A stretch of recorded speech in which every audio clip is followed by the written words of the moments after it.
Assalamualaikum warahmatullahi wabarakatuh. Shalom, Om Swastiastu, Namo Buddhaya, Salam Kebajikan, Rahayu.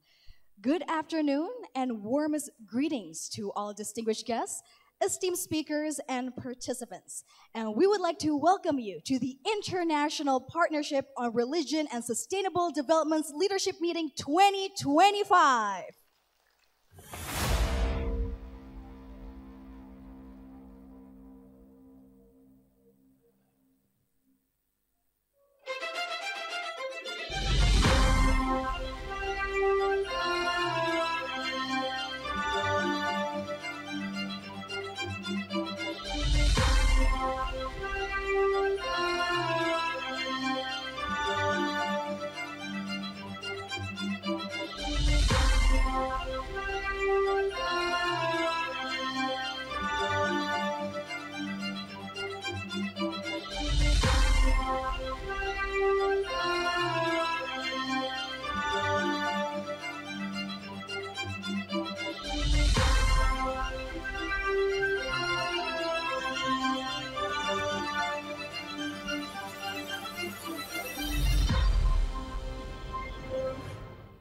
Once again, can I have a big round of applause to begin our event.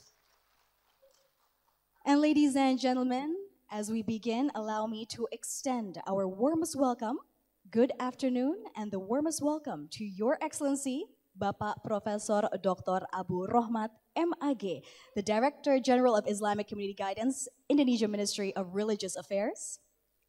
Your Excellency, Bapak Dr. Haji Ahmad Zayadi, MPD, the Director of Islamic Information. Your Excellency, Eslon II officials, Indonesia Ministry of Religious Affairs. Your Excellency, Ambassador of Malaysia and colleagues. Your Excellency, Head of Mission or Charge d'Affaires of Philippines and colleagues. Your Excellency, Minister Counselor of Brazil. Your Excellency, Head of Mission of Thailand. Your Excellency, Government Representatives of Brunei and Thailand. Your Excellency, Rectors of Islamic State University and Islamic International Indonesia University. Your Excellency, representatives of faith-based organizations, non-governmental organizations, and ladies and gentlemen, all those in attendance this afternoon. Once again, we extend our warmest welcome. And now, ladies and gentlemen, to begin our event this afternoon, and of course to evoke our sense of nationalism, let us together sing the national anthem of Indonesia, Indonesia Raya. And we kindly invite Mrs. Nurika onto the stage to help lead us. Ladies and gentlemen, we kindly request you to please stand.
You may now be seated.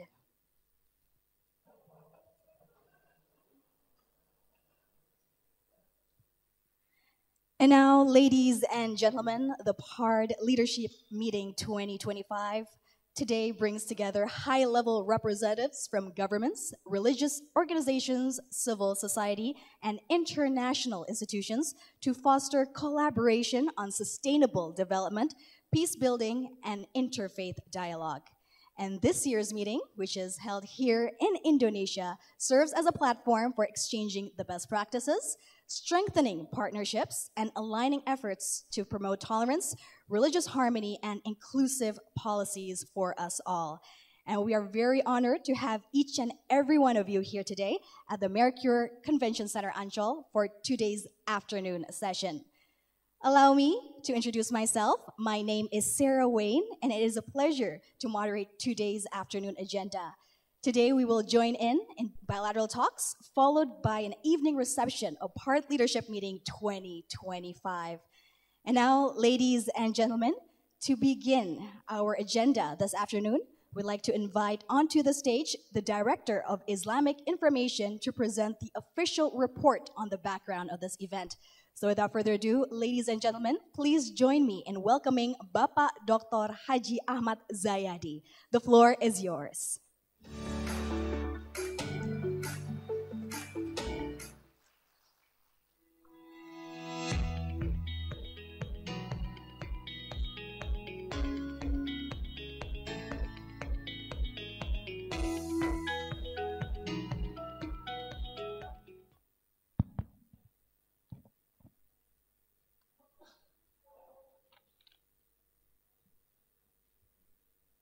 Bismillahirrahmanirrahim. Assalamualaikum warahmatullahi wabarakatuh. Selamat siang dan salam sejahtera untuk kita semuanya. Yang kami hormati Bapak Direktur Jenderal Bimbingan Masyarakat Islam, Kementerian Agama Republik Indonesia, para pejabat eselon 1 dan 2, di lingkup Kementerian Agama, seluruh hadirin yang berbahagia. Pada kesempatan yang berbahagia ini, di siang hari ini, izinkan saya menyampaikan laporan pelaksanaan kegiatan PaRD Leadership Meeting 2025 ini.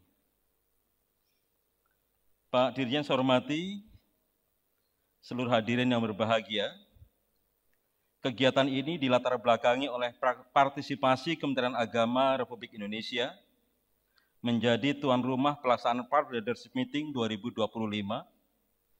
Hal tersebut didukung oleh posisi pemerintah Indonesia sebagai anggota steering board sekaligus co-chair of government entities pada Kemitraan Internasional PaRD. Tujuan kegiatan ini adalah dalam rangka mendukung program Kementerian Agama, yaitu terkait dengan internasionalisasi praktek baik kerukunan umat beragama di Indonesia. Dan kegiatan ini insya Allah diikuti oleh sekitar 160 peserta dari dalam dan luar negeri, yang diantaranya terdiri dari perwakilan pemerintah Indonesia, ada perwakilan dari Kementerian Luar Negeri, ada perwakilan dari Kementerian Perencanaan Pembangunan Nasional Bappenas, dan tentu saja perwakilan dari Kementerian Agama Republik Indonesia. Yang kedua, peserta dari organisasi ormas keagamaan dari setiap agama di Indonesia. Oleh karena itu, di forum ini hadir wakil dari pengurus besar Nahdlatul Ulama, dari Muhammadiyah, dari Majelis Ulama Indonesia, dari Walubi, dari Matakin, dari PGI, dari KWI, dan juga dari ICHI. ICHI itu adalah Ikatan Cendekiawan Hindu Indonesia. Kemudian juga hadir bersama dengan kita perwakilan dari non-government organization, ada dari Wahana Visi Indonesia, ada dari International Justice Mission, Kemudian juga ada perwakilan kedutaan besar negara yang ada di Indonesia, juga perwakilan negara tetangga telah hadir bersama dengan kita. Ada sahabat-sahabat dari Brunei Darussalam, kemudian dari Thailand, dari Singapura, dan juga dari Malaysia. Yang ketujuh, perwakilan dari PaRD Leadership, dari mulai co-chairs, ada tiga-tiganya saya kira hadir di forum terbaik malam hari ini. Kemudian juga diikuti oleh kawan-kawan dari media dan pers.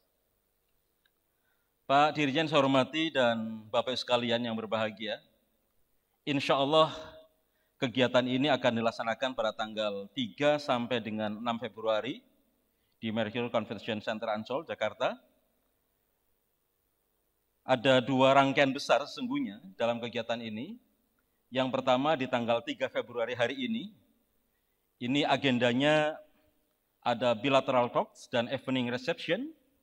Kemudian besok tanggal 4 sampai dengan 6 Februari 2025 dilaksanakan kegiatan PaRD Leadership Meeting dan kegiatan-kegiatan yang lain terkait dengan Religious Engagement Evidence Project.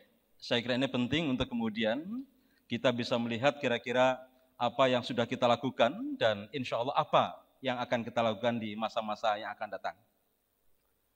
Bapak Dirjen yang saya hormati, Ibu dan sekalian, demikian laporan yang dapat kami sampaikan.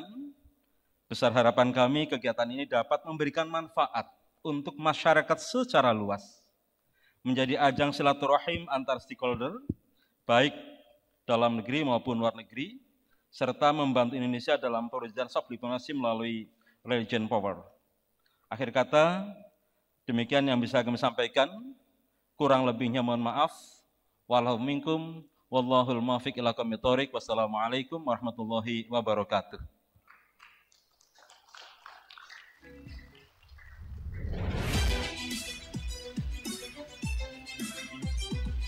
Waalaikumsalam warahmatullahi wabarakatuh. Once again, can we big a round of applause as an appreciation for the official report which has been delivered to begin the event. And now, ladies and gentlemen, before we continue our session, we will now together watch a special video of Religion Matters achieving the 2030 agenda together. And of course, the significant role of religion in achieving the United Nations 2030 agenda for sustainable development. Selamat menyaksikan.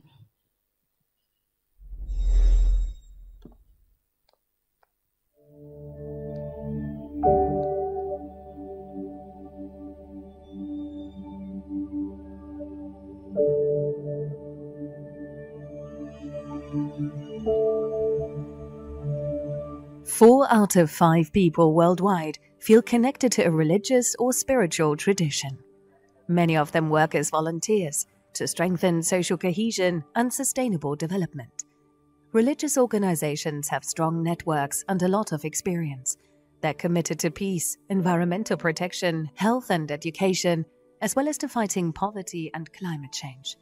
They often provide basic services and mediate conflicts when government services reach their limits.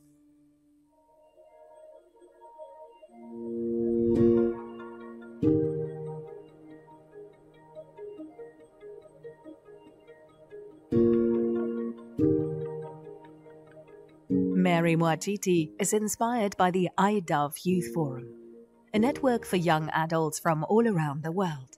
Often driven by religious values, they work to counter violent extremism, even in remote areas. Mary wants to help end the violence in her village, where more and more young people decide to join extremist groups. So we brought about different people in the community together so that we can dialogue, talk and see what went wrong. Where did we divert?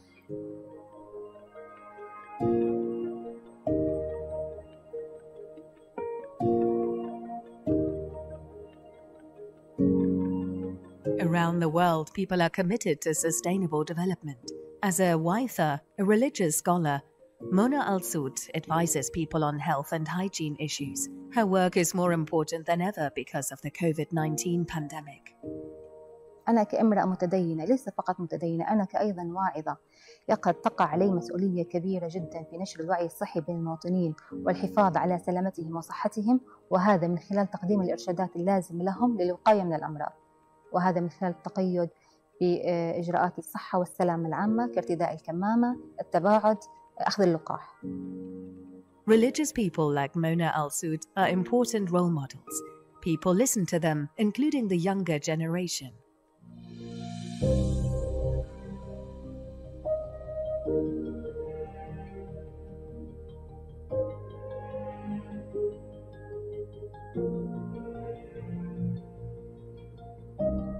Social media can spread peace speech or hate speech. Instead of waiting for negative impact, we should create the positive one. In the TV show Monks Help Me, young people ask Buddhist monks questions about life. The show teaches values such as non-violence and solidarity. Millions watch the show and share their thoughts on social media. No matter who you are, we can do it together to better this world.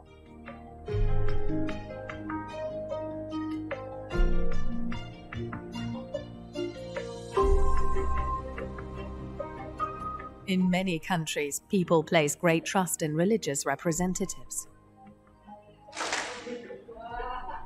They are indispensable for building and maintaining functioning communities.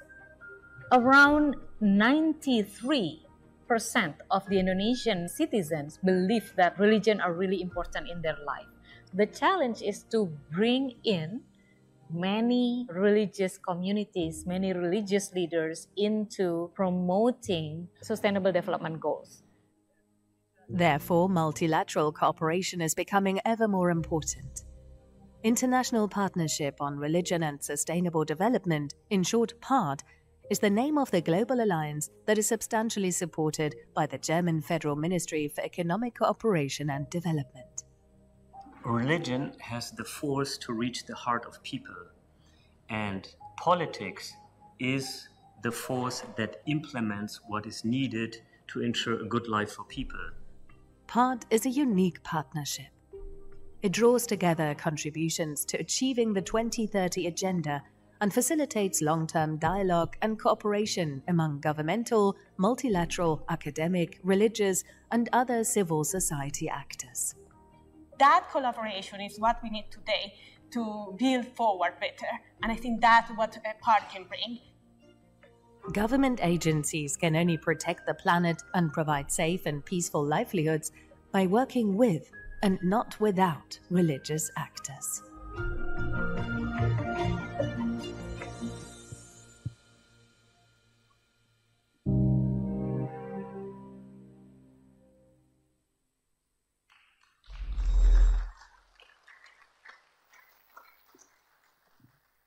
And yes, ladies and gentlemen, as we can all see from the video which we have seen together, it highlights once again that 4 out of 5 people globally are connected to a religious or spiritual tradition. Therefore, as we can see, probably in our own respective countries, many volunteering to strengthen the social cohesion and also community development. And now, ladies and gentlemen, that's why today we also emphasize the importance of collaboration between religious communities and, of course, other stakeholders to address the global challenges and promote sustainable development. And now, ladies and gentlemen, we will continue to our next agenda.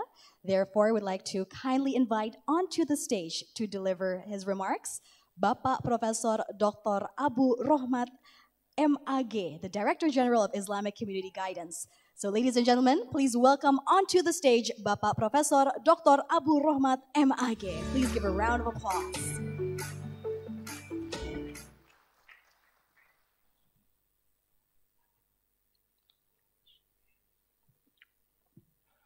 Assalamualaikum warahmatullahi wabarakatuh. Salam, Om Swastiastu, Namo Buddhaya, salam kebajikan, sugeng berkah dalem, Rama Budi, where Rama Budi, Rama Budi. Good afternoon, distinguished guests, esteemed colleagues, ladies and gentlemen, leaders and members of the International Partnership on Religion and Sustainable Development, representative of the Government of Brunei Darussalam, Kingdom of Thailand, Brazil, Singapore, Malaysia, Rector of the State Islamic University, and the International Islamic University of Indonesia, leaders of faith-based civil society organization from Nahdlatul Ulama, Mbak Alisa, Muhammadiyah, the Indonesian Communion of Churches, Persatuan Gereja Indonesia, KWI, Walubi, ISHI, and the Supreme Council for the Confucian Religion in Indonesia, Matakin, representative from non-government organization, particularly Wahana Visi Indonesia and International Justice Mission, and ambassador and representative of ASEAN member states, the Federal Republic of Germany, and the Federative Republic of Brazil. It is with profound gratitude that I welcome you all to this important gathering. We are confirmed today by the grace of God Almighty, and I trust that this meeting will mark a significant step forward in fostering cross-sectoral and international collaboration for inclusive and sustainable development. I extend my sincere appreciation to each participant for dedicating your valuable time to this forum. Your presence and commitment to exploring the vital intersection of faith and global development are deeply valued. Indonesia, as the world's most populous Muslim nation, is blessed with a rich tapestry of religious and cultural diversity across our more than 17,000 islands, home to over 300 ethnic groups and 6 officially recognized religions. We continuously strive to harness this diversity as a source of strength in building a truly inclusive and sustainable society. It is my sincere hope that this forum will serve as a platform for sharing best practice, strengthening partnership, and developing concrete strategies for effectively integrating faith into the pursuit of sustainable development. I encourage all participants to engage in productive discussion and cultivate a broad network of collaboration. May this meeting be fruitful for all of us, and may it strengthen cooperation among nations and organizations as we work toward our shared goals. Enjoy your meeting. Terima kasih. Wassalamualaikum warahmatullahi wabarakatuh.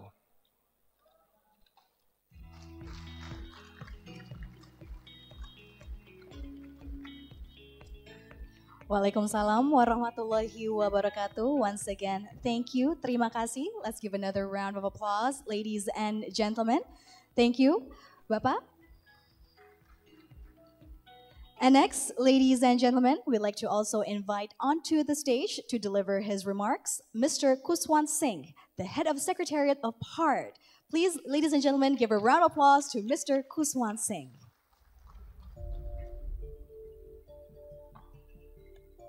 Selamat datang. That's the only Indonesian word I know.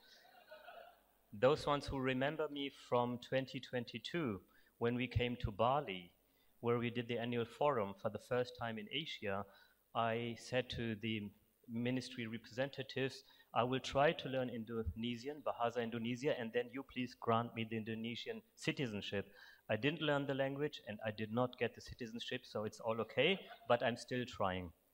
I'm very happy that we can meet here today because, as I said, only in 2022 we actually came in contact with the Indonesian government.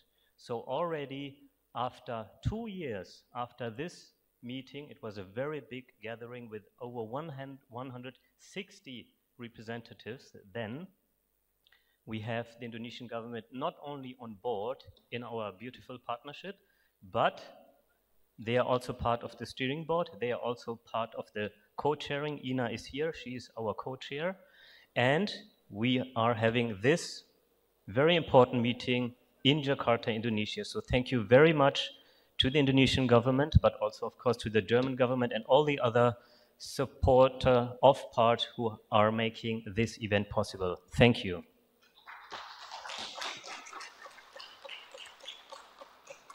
The journey of PaRD started in 2016. I was then an advisor in the team which started working on the topic of religion and sustainable development as the very first team ever in the context of German development international cooperation. And the first project I was able to coordinate was a book. It's called Voices from Religions on Sustainable Development. And it was one of the greatest projects I was able to implement in my career. The idea behind this book was that representatives from all religious traditions, including indigenous traditions, wrote based on their tradition on sustainable development. What is good development? And even yesterday we had exchanges with representatives from various countries and traditions, including Buddhism and Thailand. And they said, when we study all the religions, by the end of the day, we realize there is one religion. What do we mean with this provocative expression? It is the religion of compassion. It is the religion of love. It is the religion of justice. And it is the religion that cares for Mother Earth. So that is the spirit we are working with. And this spirit is enabling so many diverse people to sit together in this room, but not only to sit together, but we will work together. You will learn more about what PaRD is about, why do we have work streams, and what modalities do we have to be a very inclusive partnership that cares not only for people, but also for the planet. I want to very briefly, because I was requested, outline what PaRD is about. You have seen this film. We created this film a couple of years ago with funding of our main funder, the BMZ, the German Ministry for Economic Cooperation and Development. And it was really fun to develop this film because we wanted to convey the good message of PaRD, which is we consciously focus on the good contributions of faith actors. But we want to do this together with governments, together with multilaterals, together with academia, and that's why we are also very happy that we have high-level representatives of various academic institutions also here in Indonesia. We want to sit together, we want to share good practices, we also want to share bad practices, things that do not work. But by the end of the day, we want to synergize and implement projects, not we as the PaRD Secretariat, but the members who are working on the ground in a synergetic way. This is what the whole idea of PaRD is, and we want to work on a long-term basis. When you watch TV, you see a lot of bad news. Even if it comes to religion, if it comes to politics and so on. We are not naive. We know about what can be done when we misuse religion for political purposes and for economic purposes. But very consciously, also in the next 3 days, we want to focus on the positive side and develop a work plan for 2025. It's a very inclusive process where all the leads of the work stream are working together with the steering board to develop an actionable work plan for 2025. And next year we will see how far we will have progressed by then. All the experts are sitting in this room. People usually come to me and ask all sorts of questions thinking that I have answers to everything. I belong to the tradition of Sikhi, which means lifelong learning. So I don't have all the answers. I will revert you to the experts who are sitting in this room, and they will provide you all the answers to all your questions. I wish you very good deliberations, and I'm looking forward to meet also the new colleagues which came from far to join this meeting. Thank you very much. Terima kasih.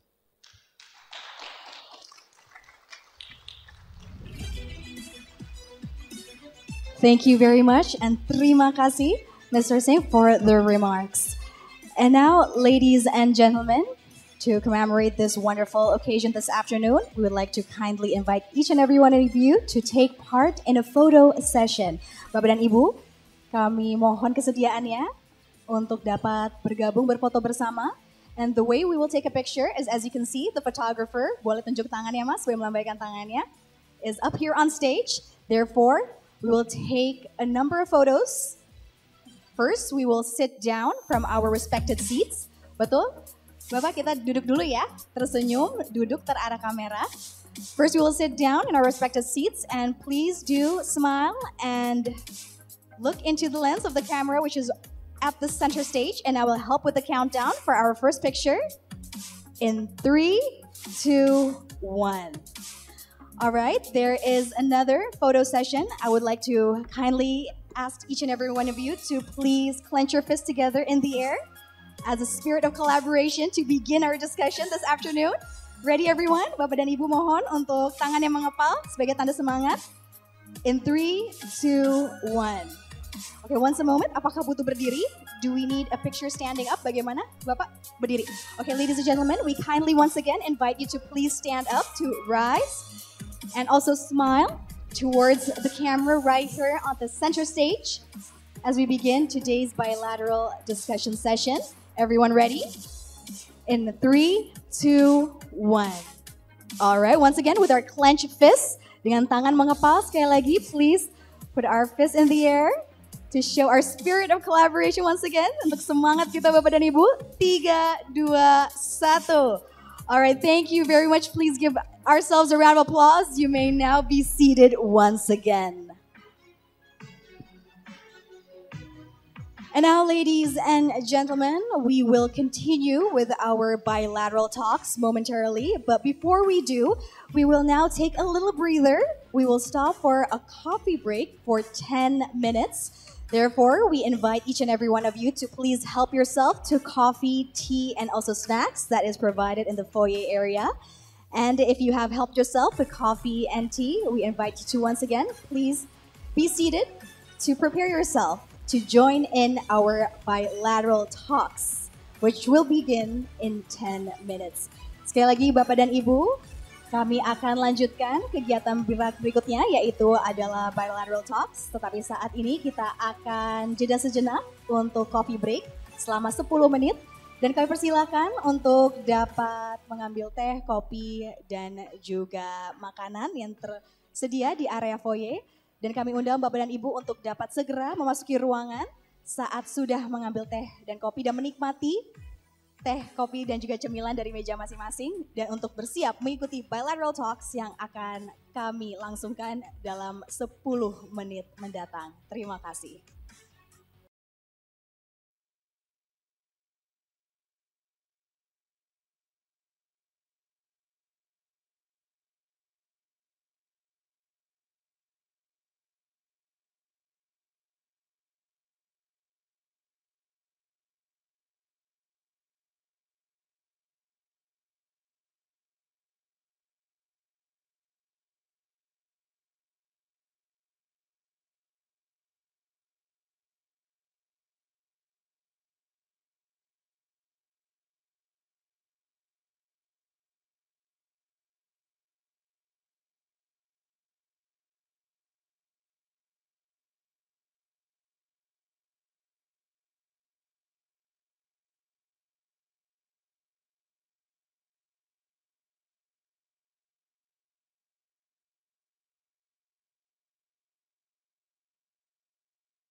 Ladies and gentlemen, please give a round of applause as we will now continue our bilateral talks PaRD Leadership Meeting 2025.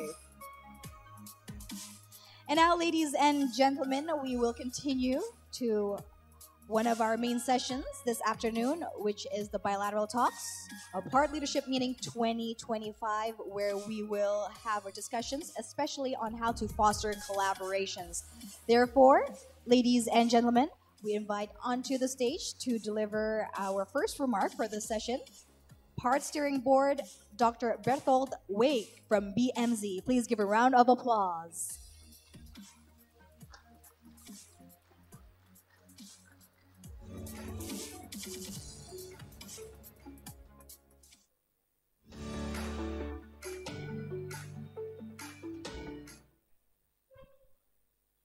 Thank you very much.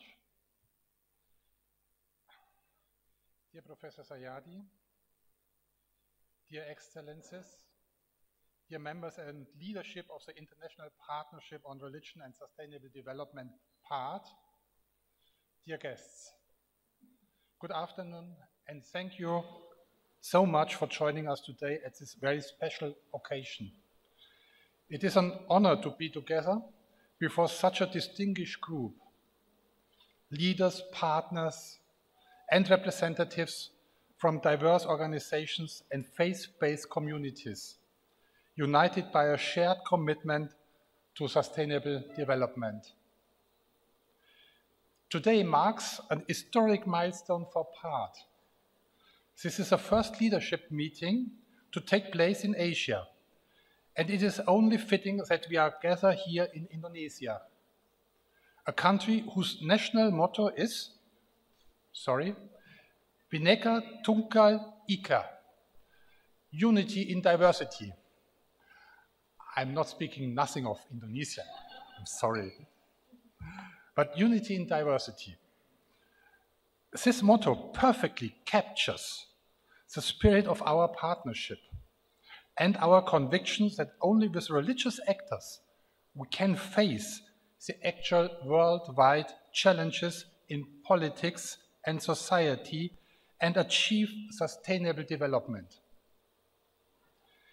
We have seen coming to life during the implementation of projects that the German Development Corporation implemented in Indonesia. There was a close cooperation with Indonesian state and civil society partners, including 6 religious communities. The projects worked on strengthening religious actors in the implementation of the 2030 Agenda and the Sustainable Goals and raising environmental awareness through religious values in traditional markets in Jakarta. Indonesia, represented by the Ministry of Religious Affairs, is a pioneer in our worldwide network.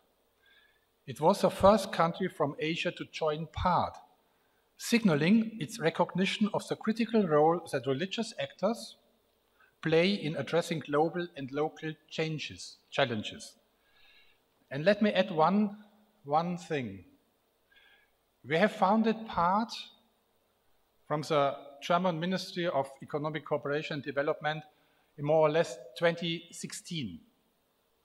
And yet in this time, representatives of the Indonesian government showed interest in participating in PaRD, yet in 2016. So, very welcome finally the Indonesian government to PaRD.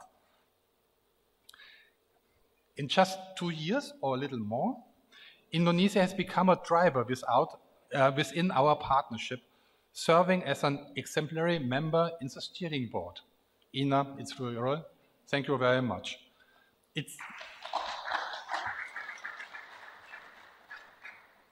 Its leadership has been instrumental in making this leadership meeting a reality, and for that we are very grateful.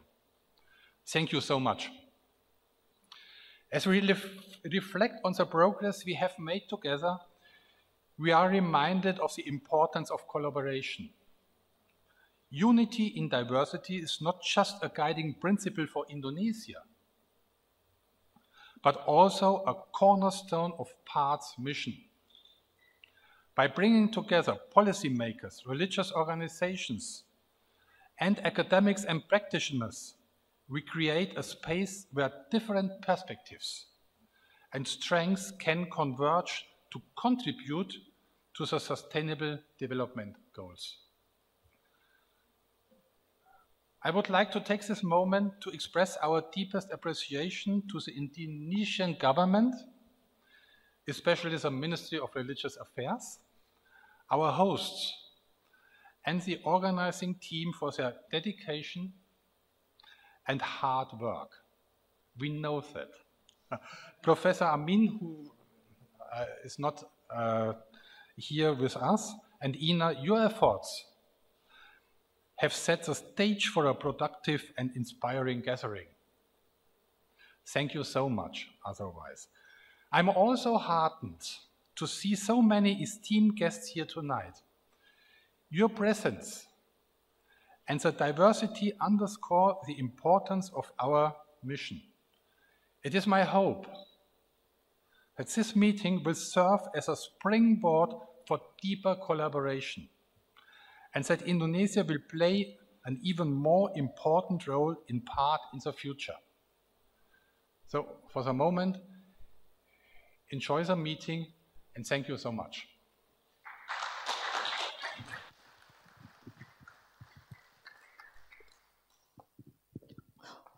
Once again, please give a round of applause. Thank you, Dr. Wei, for the remarks to begin our bilateral talk session this afternoon. And next, ladies and gentlemen, we'd like to also invite onto the stage to deliver his remarks, PaRD Steering Board, Mr. Peter Proove from World Council of Churches. Please give a round of applause.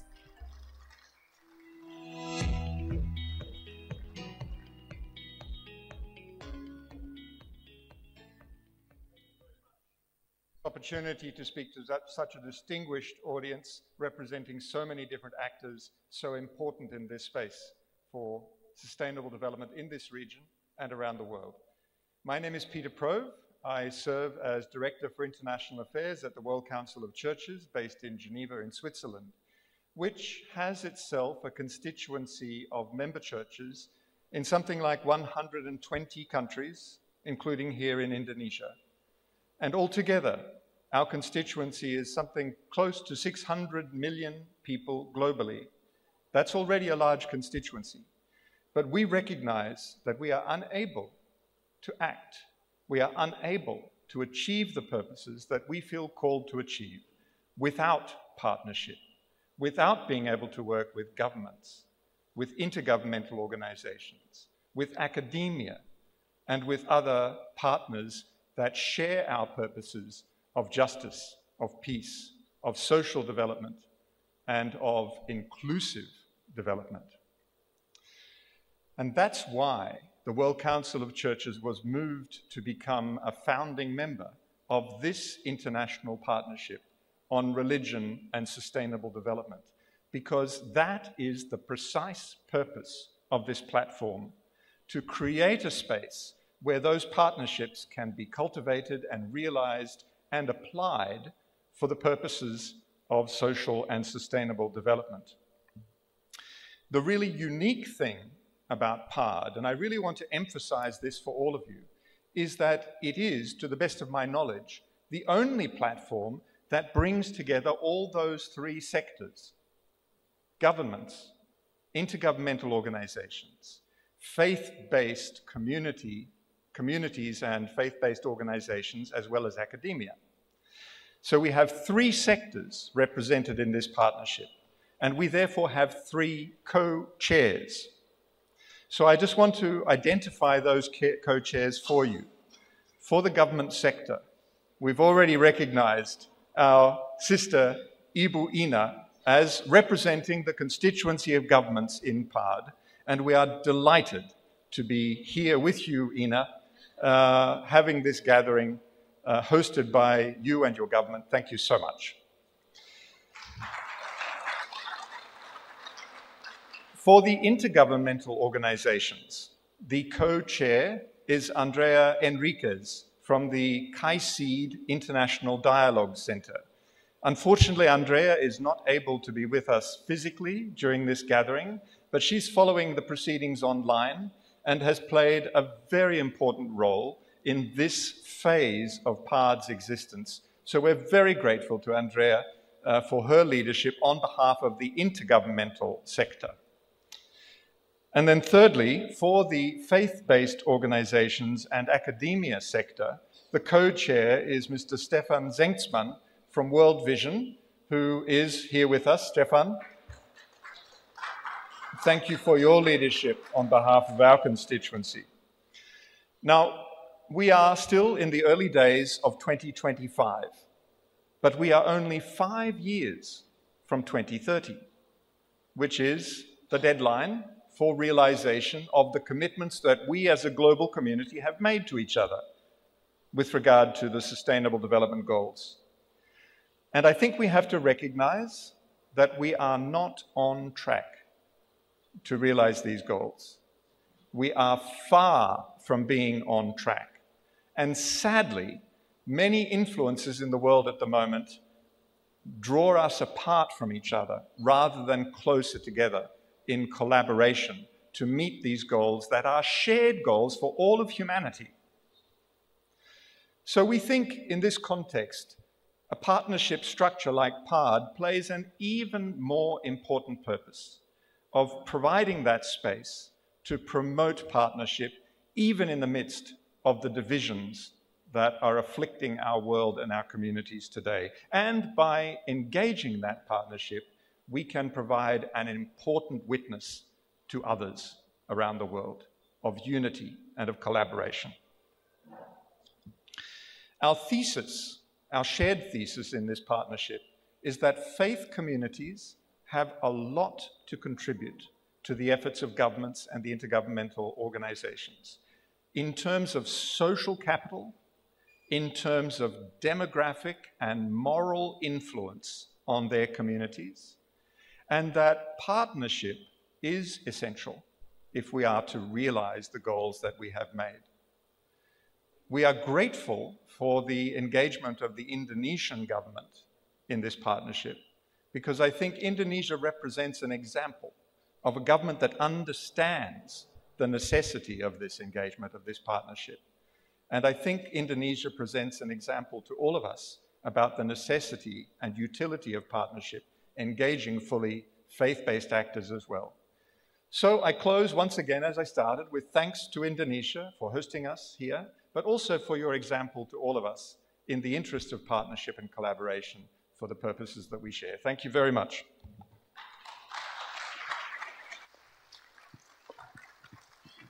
Thank you, Mr. Peter Pro, for your remarks. And next, ladies and gentlemen, we'd like to also invite onto the stage to deliver her remarks, PaRD Co-Chair for Government Entities, Ms. Nuria Isna Ashar. Please give a round of applause.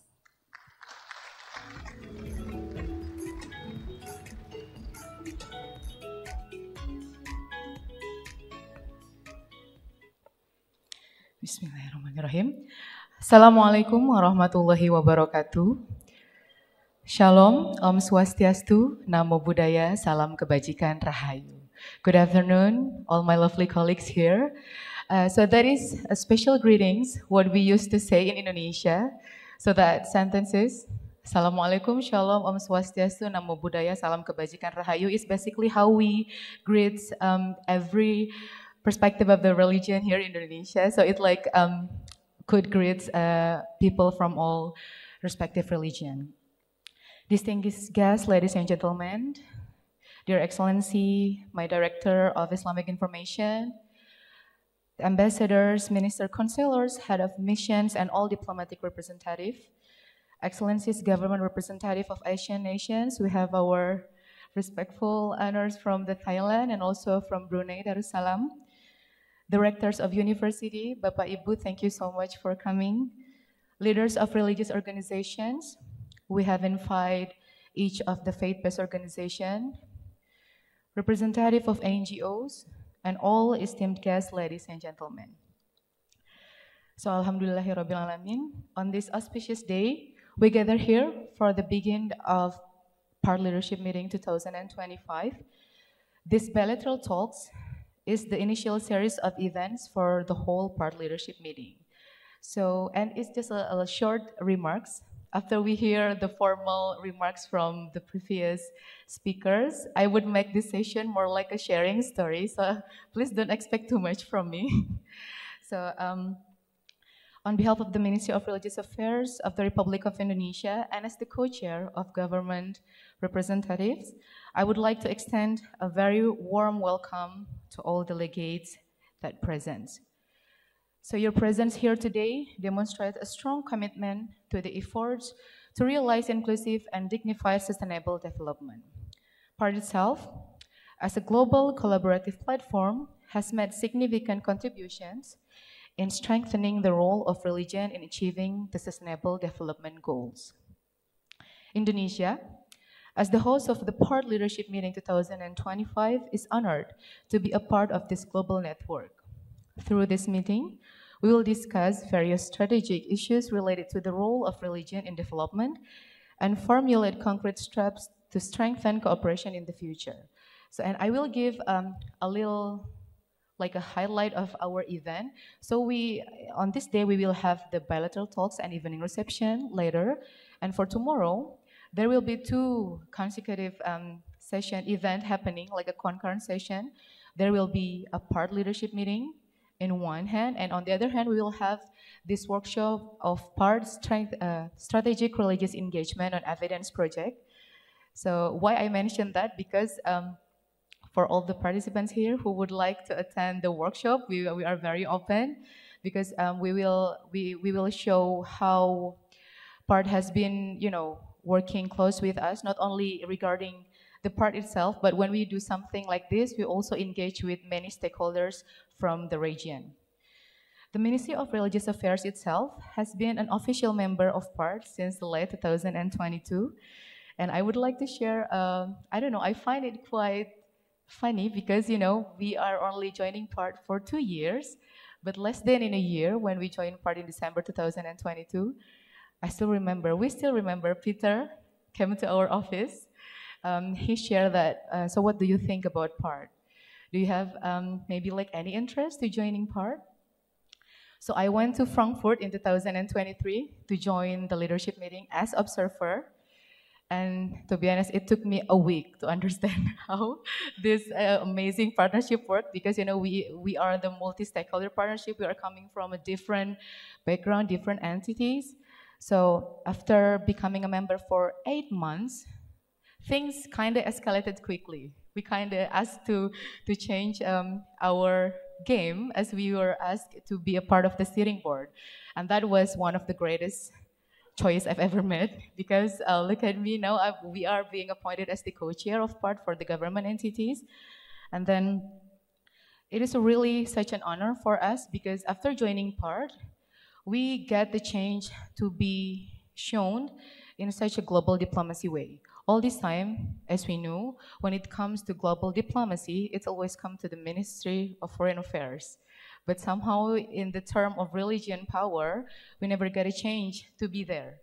Sometimes we need to be more, we need to be more vocal to be heard, and we need to be bolder to be seen.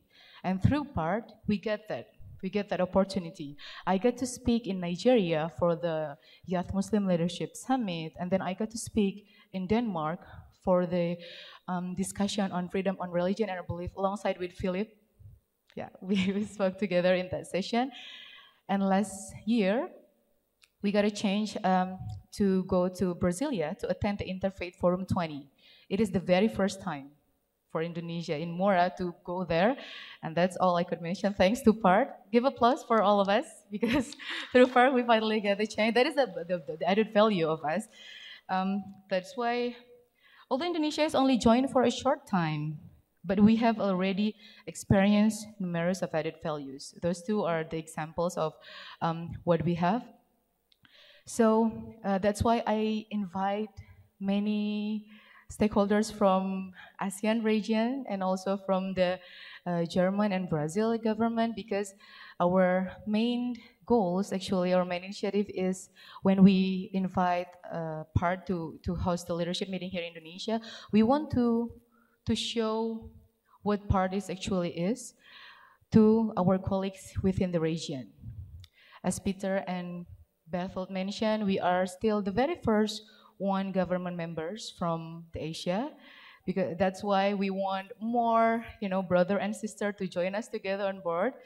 It's like, do I sound like I'm breathing something now? But that's, I really want to show how amazing this partnership is.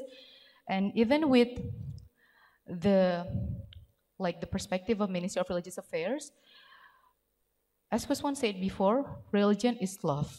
And it is aligned with this new concept that being promoted by our minister, that he has this love curriculum. So it's basically when you have to bring religion, and religion is love. When you bring religion everywhere, that it could spread peace. Religion is peace, religion is love. So we should bring religion everywhere, including in the term of achieving SDGs. So we believe that fostering interfaith harmony and promoting the positive contribution of religion are crucial for achieving the SDGs in Indonesia. For instance, like the SDG 4, quality of education, we are working with religious institutions to ensure that religious education promotes tolerance, critical thinking, and respect for diversity. We specifically invite the directors of Islamic State University and Islamic International Indonesia University. They are here with us, directors, the academia, because then you can share, you can have a discussion on how Indonesia has been developing this kind of curriculum to bring the religious tolerance, to bring, the religious harmony within the fields of education. And then for SDG 5, gender equality, we are actively engaging with religious leaders to address gender-based discrimination and promote women's empowerment within religious communities. In Indonesia, we have more than 50,000 religious counselors that are working under our ministry, and I could say that half of that amount are women. That's why we are working really hard to bring that gender equality on board. And for SDG 10, maybe like religious inequalities, we are working to bridge the gap between different religious groups and promote social inclusion through interfaith dialogue and community-based programs. I invite each of the faith-based organizations from each of the religions. We have Bu Alisa from PBNU, we have Romo from KWI from Catholic, we have PGI, CCI with us, we have Walubi, Ichi, and also Matakin. That is basically each, and we also have Prem Singh from the Sikh religion. We basically would like to invite every perspective of religion, so you could share, we can share the same perspective on this one, on the religious diversity, religious harmony, and religious tolerance. And for the SDG 16, peace, justice, and strong institution, we are promoting peace-building initiatives through interfaith cooperation and addressing the root causes of religious extremism. One of the main focuses of the Ministry of Religious Affairs this year is to promote the internationalization of best practices in interfaith harmony in Indonesia. Through this PaRD leadership meeting, we are committed to sharing our experience and knowledge with other countries in the Asian region, and to promoting the adoption of PaRD principles in effort to build a more harmonious and inclusive society. I'm confident that through constructive dialogues and close collaboration, we can find innovative solutions to address the complex problems faced by humanity. Today, we bring together more than 100 participants from various entities with the PaRD leadership itself to introduce what PaRD is and how Indonesia's cooperation with PaRD has been carried out so far. We have also invited ASEAN governments, ambassadors, university rectors, religious organizations, and public figures, because in the near future, we have this initiative to build PaRD Asia. It's like a teaser for what we're gonna do in the near future. That's why when I invite each of the ambassadors and the government from ASEAN, I mentioned that in the near future, we have this thought of making, the sub-region partnership. It's not like building another partnership. No, it's not like PaRD inside PaRD. No, but it's like, to strengthen, because as you see, the issues of SDG that we faced in each of the continents is really different. like what the SDGs issues that are being faced in the US context, in European context, in the African context is really different what we face in the ASEAN context, in the Asian, within the Asian. That's why I thought that when I went to Brasilia last year, I thought that I feel like as I'm the co-chair, why don't we think about something new that could strengthen our relationship when I know the possibility of having religion actors within the ASEAN region to join PaRD and to strengthen the partnership is really big, it's really there. We just have to start it now. And that's why we have high hopes that through a discussion that takes place today, it will be the beginning of a stronger partnership between PaRD and stakeholders from the ASEAN region. Our colleagues from the African region have a PaRD African voice. That's why I mentioned about the PaRD Asia. And therefore, I really hope that let us work together to strengthen the cooperation in promoting the values of tolerance, mutual respect, and interfaith cooperation that have long been upheld in the PaRD leadership, in the PaRD partnership. Indonesia, we are very ready to be a strategic partner for countries and for all stakeholders in the ASEAN region in realizing PaRD's vision of building a more peaceful and prosperous world. And I think that's all from me. That's all I can say. And although my name is Nuria Isnashar, but my colleagues keep calling me Ina because I think it's too hard to pronounce my full name. So you can call me Ina. And I'm on the behalf of the government of Indonesia, and as I'm also representing the co-chair of government entities, wish you, every one of you, a very joyful and fruitful discussion. And that's all from me. Wassalamualaikum warahmatullahi wabarakatuh. Waalaikumsalam warahmatullahi wabarakatuh. Thank you very much once again for the remarks, Ibu Ina. And now, ladies and gentlemen, we will continue our next session in our bilateral talks this afternoon. And after listening to the remarks, we will now continue in just a moment with the work stream presentation session. And now for the session, hopefully from the speakers, which I will introduce and also call upon in just a moment.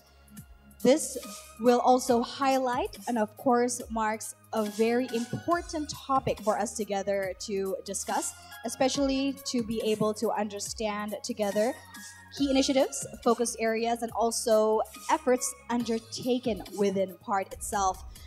And for each work stream, of course, plays a crucial role in addressing the global challenges that we all face, each and every one of us, all nations face all together, the global challenges that we see and also face each and every day. And this can be done, ladies and gentlemen, of course, through multi-stakeholder partnerships, fostering dialogue, and as mentioned before, implementing impactful projects. So therefore, without further ado, this afternoon, we will continue and of course take part in the discussion. And hopefully, as mentioned in our opening session, that together we can foster collaboration and also strengthen cooperation within each other. And later, ladies and gentlemen, we will present to you 5 work streams. And each work stream will have an allocation time of 10 minutes each to be able to present their highlights.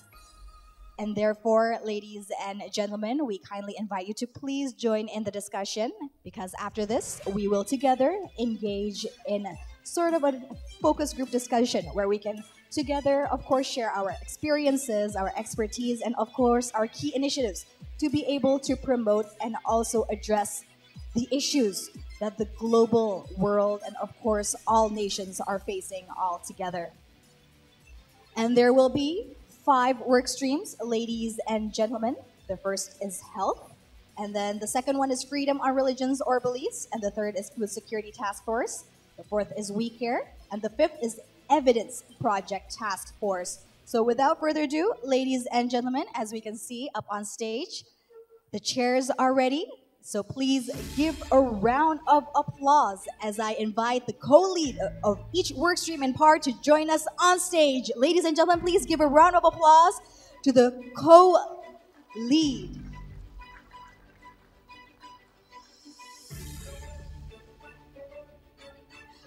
please come up onto the stage for the co-lead of the work stream of health to please come up on stage. Please give a round of applause.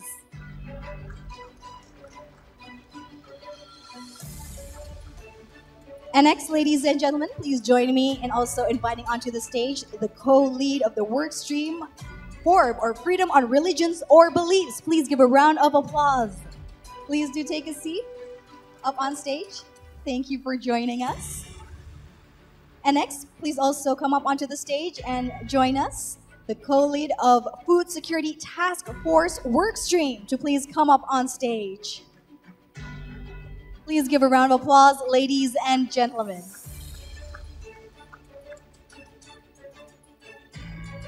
And for our next workstream, please give a round of applause for the co-lead of the We Care workstream.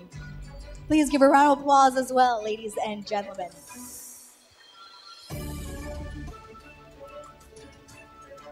And last but not least, please join us in welcoming the co-lead of the Evidence Project Task Force Workstream. Please give a round of applause for Evidence Project Task Force Workstream co-lead.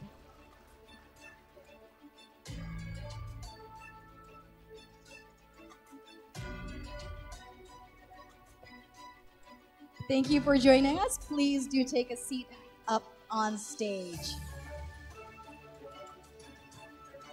So ladies and gentlemen, we are now ready to join in the PaRD workstream presentation session. So once again, ladies and gentlemen, we will allocate 10 minutes for each workstream to introduce to us the workstream, and also please once again introduce to each and every one of us your name and also the brief description of the workstream.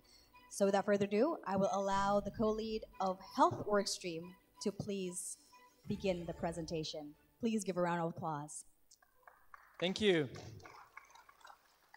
Thank you very much. Thank you, dear excellencies, ladies and gentlemen, colleagues of PaRD, and all the guests that are joining us today. Yeah, it's a pleasure to be here and now actually to come to, I think, what many of us consider the motor of PaRD. The things where really, you know, we are actually doing some actions, because many people always ask me, what is PaRD about? And as Ina expressed a little bit earlier, it's not so easy to understand, but I hope when we present now the different activities that we're actually doing, that you will be much better understanding what to do. As I had a conversation over coffee break with our representative from Brunei, I was asked a question, actually, what kind of SDGs are you choosing? And can we engage in any kind of SDG? And I want to say, yes, you can. What you will see today are a few examples that we are presenting. But the beauty about PaRD is that it's really a platform where each and every one of you can come and can bring in the topic that is important for you. So we have a process that we follow usually. If you come with a new topic, it becomes usually first a bit of a task force, and then it can become actually a work stream. So I just want to encourage each of you, if the SDGs are close to your heart, and I assume for many that is, join PaRD, because here is really where you can, you know, bring them to action. And I want to give you a few examples for that now, starting with the health work stream. Just to remind us, why is health so important as well, and why is health so important for religious actors? Well, many of you know that in many countries of the world, half or even 2/3 of the services provided in health are actually being provided by religious actors. And even though this number is very, very high, in many cases, I think the religious actors do not have the voice they should have in speaking about health. And therefore, we believe it's very extremely important to actually have that also within the work streams. The next slide, please. So just to say again, usually what we have in the work streams is also that we have different co-leads. And the co-leads for the health work streams are from Beragama International and from World Vision. And so my name is Stefan Sengstmann. As you heard, I'm one of the co-chairs of the partnership representing the FBOs, but I'm also the head of the technical advisory group in World Vision Germany. And usually I have another colleague, her name is Justine, who is representing World Vision in this work stream. She's hopefully following online. As well, Aggregator International is also very active, and the representative here is Eleonora. She's obviously also following online. So now I want to give you a bit of an overview. What have we been doing? Some of the highlights of the last years. And I'm going to make, and you will follow also hearing from the others, what we try to do in the work streams are usually three kind of different things. So one of the things that we do is try to foster and bring out good examples that we have where religious actors, multilaterals, and government organizations work together.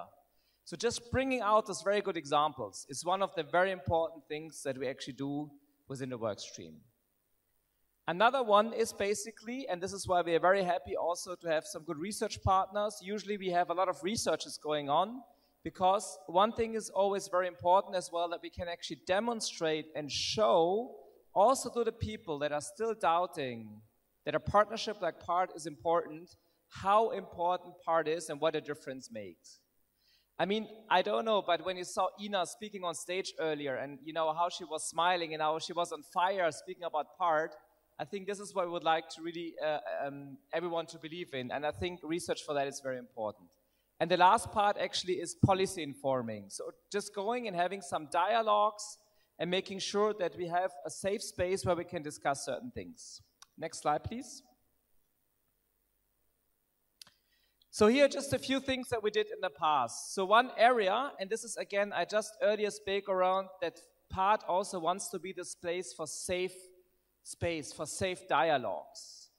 One of the topics that is a bit difficult sometimes when it comes to religious actors is the topic of reproductive health. And so it is important that we have a safe space. And so we did two things. We basically did a research together with a giant learning initiative showing what an important role actually religious actors play also when it comes to the topic of reproductive health.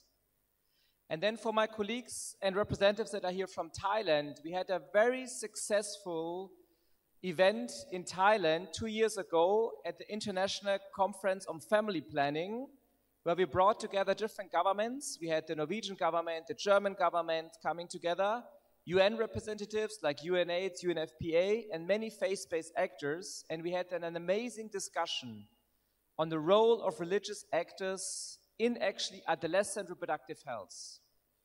Most of the victims of sexual rape, of HIV/AIDS, are still young girls and young boys. And so we have to speak about this. But it's a sensitive topic. And PaRD provides us this platform to speak and discuss it and formulate some good ways forward. And that's one of the things we did.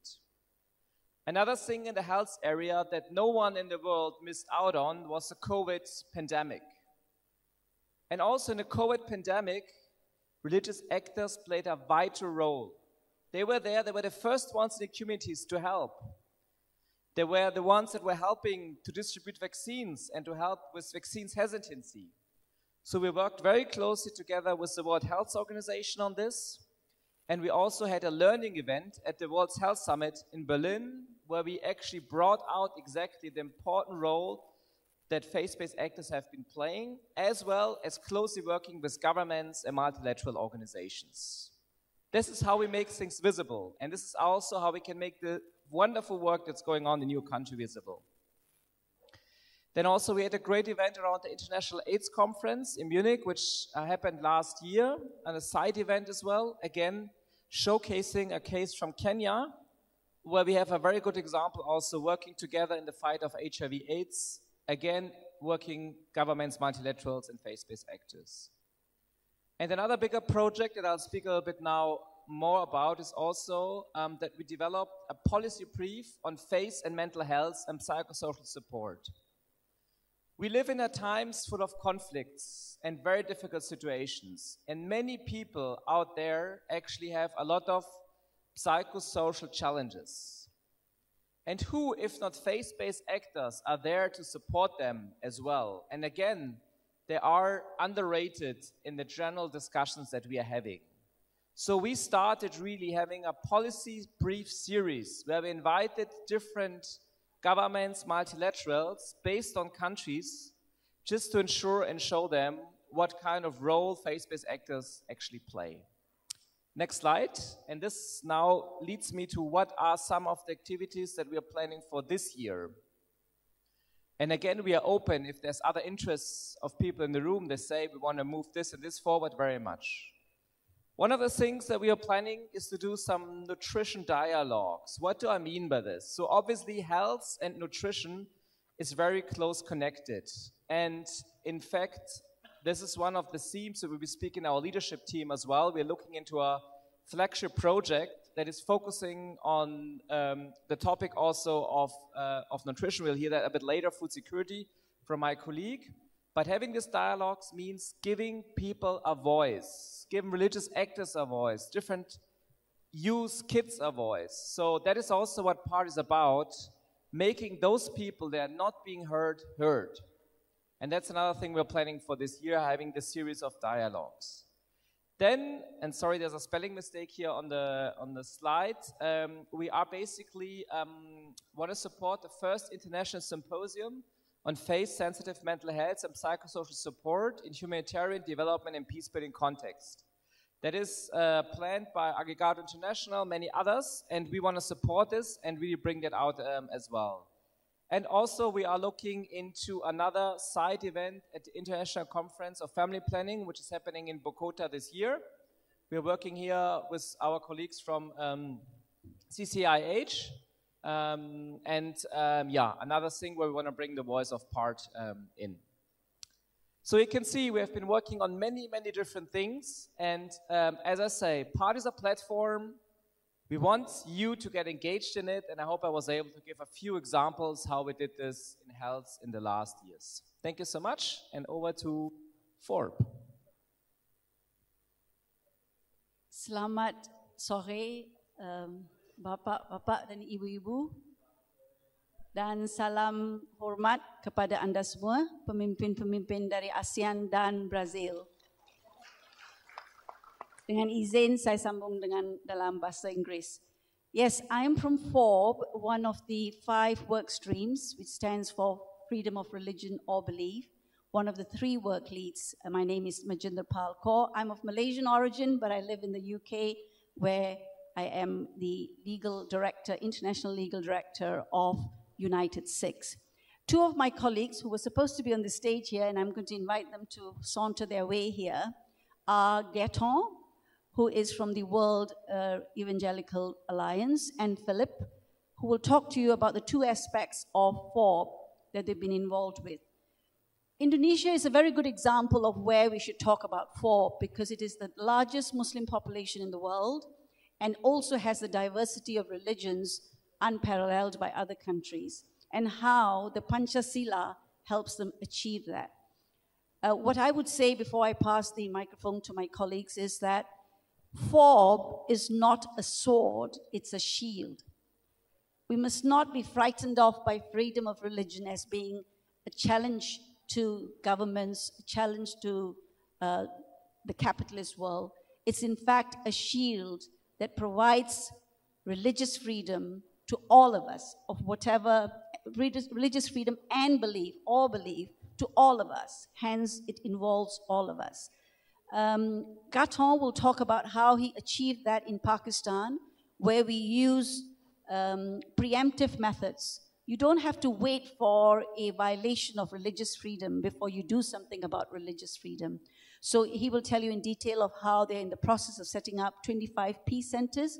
We will also have Philip talking about how education and training has been useful in countries like Denmark, and I think Indonesia and Malaysia, to achieve peace through religion, which is, religion has often been badly accused as being offenders of peace, when actually all of us in this room agree, I'm sure, that it is supposed to be a vehicle for peace. So if I may now hand it over first to Gaetan, so that we are able to give you more details of what his team has been doing. Thank you, Majendra Pal. I'm the permanent representative of the World Evangelical Alliance at the United Nations in Geneva, and in this function, the representative of 600 million evangelical Christians around the world, one of the largest church movements of the world. We're working together on an initiative with the Pakistani government, with PaRD actors, to reduce extremism in Pakistan. And one of the reasons we started working on this was an event in August of 2023 where Muslim extremists in Pakistan accused Christians of having desecrated the Quran. There was an insurrection that saw the burning of 25 churches and the homes of 80 Christians. Half a year later, another evangelical Christian was falsely accused of having desecrated the Quran. They looted his shoe factory, they burnt the shoe factory, they burnt his home, and they killed him, they kicked him to death in front of his factory. I have the execution video that I sent to my colleague, the Pakistani ambassador in Geneva. So various PaRD members got together and said, what could we do together with the government to reduce extremism in the country? And one initiative that we're now working on is to create 20 peace committees in the first year in the most populous cities of Punjab, the most populous province of Pakistan, of 15 to 20 religious leaders that are, yes, Muslim imams, Christian pastors, and other leaders of religious minorities to get together, to have them trained regularly, and when there is an insurrection in their city, they are the task force that goes to this insurrection and tries to de-escalate the situation. Once a year, we wish to organize a peace conference in Islamabad where politicians from the national cabinet come to this, where participants, delegates from the 20 peace committees come to this, where members of the diplomatic corps come, people from the outside, to talk about peacekeeping issues. So it's a very proactive initiative that involves the government together. I was just this last week with my colleague, the Pakistani ambassador, together in the mission in Geneva, briefing him on how far we've come to this. And we'll be following this up soon with a meeting with the Minister of Religion in Islamabad. We have the full support of the Pakistani mission. We wish to work together. And it's a very good example how PaRD actors together with the government of Pakistan can work to reduce religious extremism in the country, can work towards societal cohesion, towards more religious tolerance in the country. So that's one of the activities that is emerging out of our FORB workstream. Thank you very much, and I pass it over to my colleague, Philip Wolf-Petersen. Thank you very much. For us in the FORB workstream, it's important to underline that we are talking about freedom of religion belief as a human right. It's a right that is often misunderstood, it is often misrepresented, and it's often misused for political power or power in general in society. And next slide, please. We can have a look at, if possible. Freedom of religion belief is a human right that contributes to peace, as we just heard before. It's also a fundamental right if you want to have a democratic society, but it's also key for inclusive development. But as mentioned in the beginning, it's often misunderstood. And in order for us to achieve this inclusive development, it is key for us to learn what is freedom of religion belief really about. And therefore, we have made a process where we want to learn from each other and together with other people that are educating diplomats in the right to freedom of religion belief, learn from the good examples, good experiences that they have had running educational trainings for diplomats.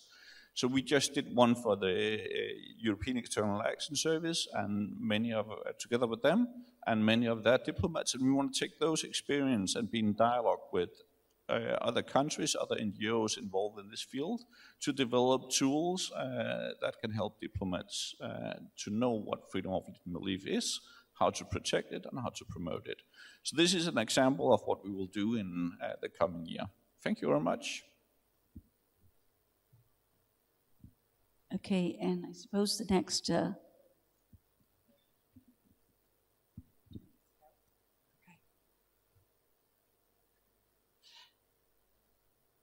Hi, everyone. My name is Andrea Kaufman, and I work for World Vision International, but I'm here representing the PaRD Food Security Task Force, along with my colleague Peter, who you heard from earlier. It really is an honor and a privilege to be with you all, representatives of government, of Indonesian NGOs, and also to be hosted here so graciously by the Indonesian government. I want to start by telling you a story of a girl, 11-year-old girl in Mozambique named Maria. Maria lives in a region that's been hit by drought, floods, cyclones, incredible climate disasters over the last several years that's really impacted the ability of her family to access nutritious and affordable food. For Maria, her most reliable meal comes through a government-sponsored World Food Program funded school meals program. That school meal program came about because of advocacy of many local organizations, including faith-based organizations, who are also active in the implementation of ensuring that nutritious and good food comes to Maria. So this is an example of the kind of work that we see when multilateral organizations, intergovernmental organizations, governments, and faith-based organizations work together to solve problems, to work towards the Sustainable Development Goals that have dramatic impact for individuals, children, and families. As PaRD, we've over the last several years, we've sort of been growing our interest in responding around the SDG 1 and 2, especially looking at issues of hunger, nutrition, and food security. We see these are increasing challenges that have been exacerbated by insecurity, conflict, climate-related emergencies, and rising costs. We saw dramatic backtracking during COVID for all of the reasons that we said before. And so as PaRD, we want to come together because we know finding solutions will require innovative multi-stakeholder engagement. The Food Security Task Force wants to bring these groups together and to really address those root causes. So we know that faith-based organizations and local faith communities have been active in addressing hunger since the beginning of time, sharing meals with those who are hungry, ensuring that nutritious food is available at the household level, growing nutrition gardens, delivering food packets was a huge thing that happened during COVID that I think my colleague referred to earlier. They've also been active as smallholder farmers. Local faith communities often are made up of many smallholder farmers, and they can and do tap into climate-smart agricultural projects, sustainable local solutions that often have been active in the indigenous communities for generations. And farm value chains and cooperatives that ensure that good, healthy, and nutritious food, things that are good for both people and the planet, are available. And we also know that faith-based organizations, local faith communities, can be great partners. I think many people have referred to the way the government of Indonesia works closely with faith-based civil society here as actors, as counselors, as people who are actually delivering frontline services. And we see that partnership as essential for improving both policy and practice. So the Food Security Task Force, as we go forward, really wants to work closely on those elements that Stefan shared earlier. We want to build a deeper understanding of what is the unique and essential role that local faith communities are already playing in addressing hunger and nutrition. What are we already doing to help end hunger and achieve the SDGs? We want to share those good practices across our networks, and we want to really advocate for global policy change, global investment, and there's a new vehicle represented and launched by the Brazilian government, the Global Alliance to End Hunger and Extreme Poverty, that many of your governments are already members of, have already made commitments to at the launch last fall in October, November. And the opportunity there to increase the knowledge base that we have as faith-based organizations to support in specific national contexts. We're looking for specific partners where we really want to engage in going deeper in a country to understand, again, like in Indonesia, what are the local faith communities doing? What evidence-based practices can we really learn from and scale up? And how do we help within this global system connect those? My colleague also mentioned the nutrition dialogues. My World Vision colleague, Natalia, who's here, helped host a faith community-led nutrition dialogue a couple of months ago where faith communities came together to talk about solutions. How do we address these issues? And that's a methodology that we really want to see scaled up around the world to really gain a deeper understanding, again, of the unique and essential roles that local faith communities, faith-based organizations are playing, but also it's so that we can learn from each other. We can bring those voices to global stages. The first set of nutrition dialogues are already informing a report that will inform the Nutrition for Growth conversations happening in Paris in March. And we think as local faith communities, government, and multilateral actors working together, we have solutions. And we have the opportunity to scale those solutions, to mobilize action, and really to work together to end hunger. That's it.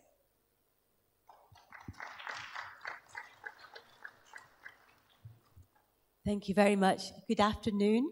My name is Ruth Faber. I'm the CEO of the EU Core Network, which is a network of Christian relief and development organizations. And we are much smaller than the World Council of Churches and the World Evangelical Alliance. And I say that because as a smaller network or organization, we have found our place in PaRD. So I don't want you to think that PaRD is only, I don't know how many, Peter, you said the constituency of the World Council of Churches is, but even if you're a smaller organization or a smaller government, you are still very welcome and you can still find your place within the PaRD Fellowship. Excellencies, distinguished guests, and esteemed colleagues, it's an honor to speak to you today about the We Care workstream, which is PaRD's initiative which focuses on water, environment, and climate action. Climate change is not an isolated issue. All of us, from across regions, faiths, and sectors, we all have something to learn and we all have something to share. There is no single entity, whether a government, an organization, or a community, that can address this challenge alone. Climate change is already shaping our world, or reshaping our world. In the past decade alone, more than 100 million people in ASEAN countries have been affected by extreme weather events. And faith communities are among the first responders, providing shelter, support, and long-term resilience building. But looking ahead, the challenge is going to become even greater. The We Care workstream was established at the PaRD Annual Forum in 2019 in response to the growing recognition of the need for faith-based engagement in climate action. And I think, Stefan, you mentioned that we all have the opportunity to bring those SDGs which are closest to your hearts. And I think that the We Care workstream is a very good example of a new initiative in PaRD that was really formed by the people who were moved in that particular meeting to start something new. So it's really a testament to the truth of what you had to say, which is that if there are SDGs which are particularly close to you, then PaRD is open and ready to engage in them. WeCare's work aligns with global climate priorities, and it contributes to the Sustainable Development Goals around clean water and sanitation, climate action, life on land, and partnerships for the goals. And these goals provide a framework for our collective responsibility to ensure a more resilient and sustainable future. As you are all very aware, the ASEAN region faces many climate challenges. By 2050, climate-induced displacement could affect as many as 30 million people in the region, with Southeast Asia projected to lose around 30% of its aquaculture area and 10 to 20% of its production due to rising sea temperatures and changing ocean conditions. Rising sea levels pose a substantial threat, with countries like Vietnam and Thailand facing increasing coastal inundation, leading to large-scale displacement and economic losses. And these environmental pressures are going to put strains on food security, increase migration, and deepen economic inequalities, making coordinated action across sectors even more essential. What will our cities and communities look like in 25 years if we fail to act? So these are some of the issues that the WeCare workstream is trying to address. At COP28, PaRD contributed financially to the first ever Faith Pavilion, helping to shape its vision and collaborating with partners to support an interfaith program and seminars. All of the PaRD work streams were encouraged to contribute, showcasing their respective focus areas as they intersect with the WeCare objectives. And this collaboration highlighted the cross-cutting nature of climate action, emphasizing the role of faith actors in health, women, food security, and peace building within a broader climate agenda. Another initiative has been the WeCare Resource Catalogue, a growing collection of materials providing faith-based perspectives on climate and environmental issues. This resource serves as a knowledge hub, equipping faith actors, policy makers, and practitioners with insights, case studies, and practical tools to enhance faith-led environmental policy making and action. WeCare has also worked to strengthen government engagement with faith-based organizations, advocating for policies that leverage the social capital and reach of religious institutions.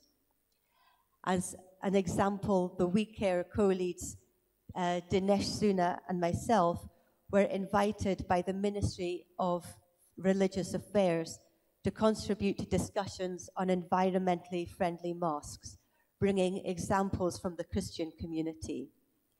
And through this initiative, we could contribute to reflections on how places of worship can incorporate sustainable practice, reduce their carbon footprint, and serve as hubs for climate awareness within faith communities. And this partnership is an example of multi-stakeholder collaboration promoting faith-led environmental action, and it is something that we hope to build on. And additionally, WeCare members seek to bridge the gap between faith communities and academia, working closely with UNEP's Faith for Earth initiative to integrate religious perspectives into environmental policy frameworks. So that's an example of some of the work that we have been doing, and what do we see if we look to the future.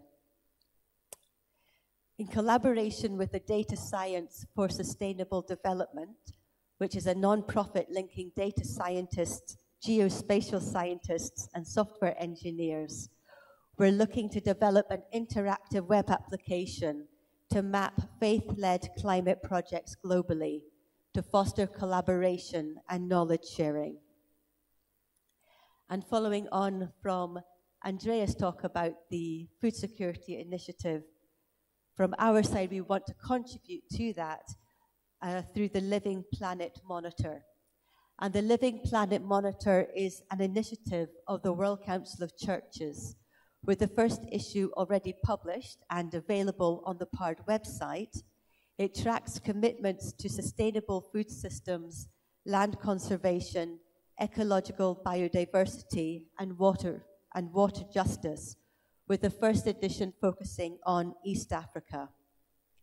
And the PaRD workstream would like to engage in the Living Planet Monitor as a PaRD initiative to broaden out the perspectives and to contribute to that publication more broadly.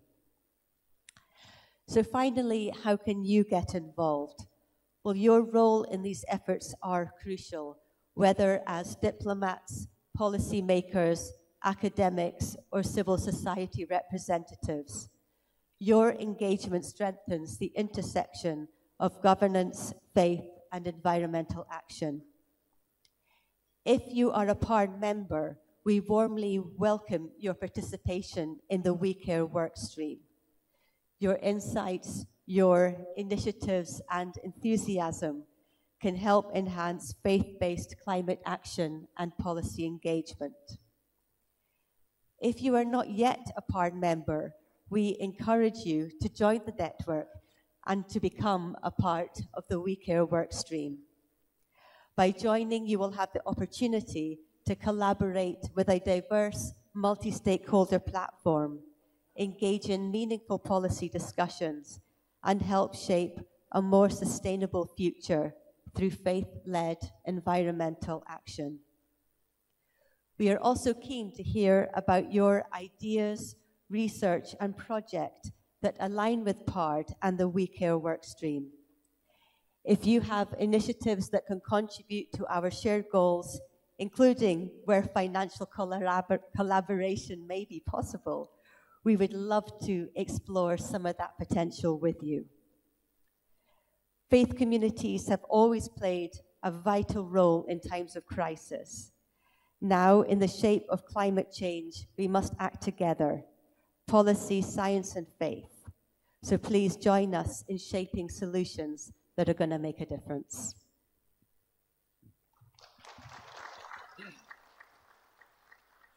Thank you very much. My name is Eckhard. I represent Humboldt University of Berlin in Germany.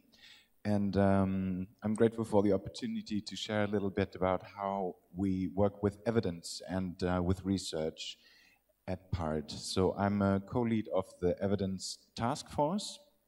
And this meeting here is not only the leadership meeting, but parallel to this, over 2 days, tomorrow and the day after tomorrow, we will have a workshop concluding the evidence project on ecology and conservation in Indonesia. So let me explain a little bit how we think of evidence at PaRD. Sustainable development and humanitarian work needs evidence, it needs data, it needs research. And if you listen closely, you could hear bits and pieces of data, bits and pieces of research in many or most of the presentations this afternoon.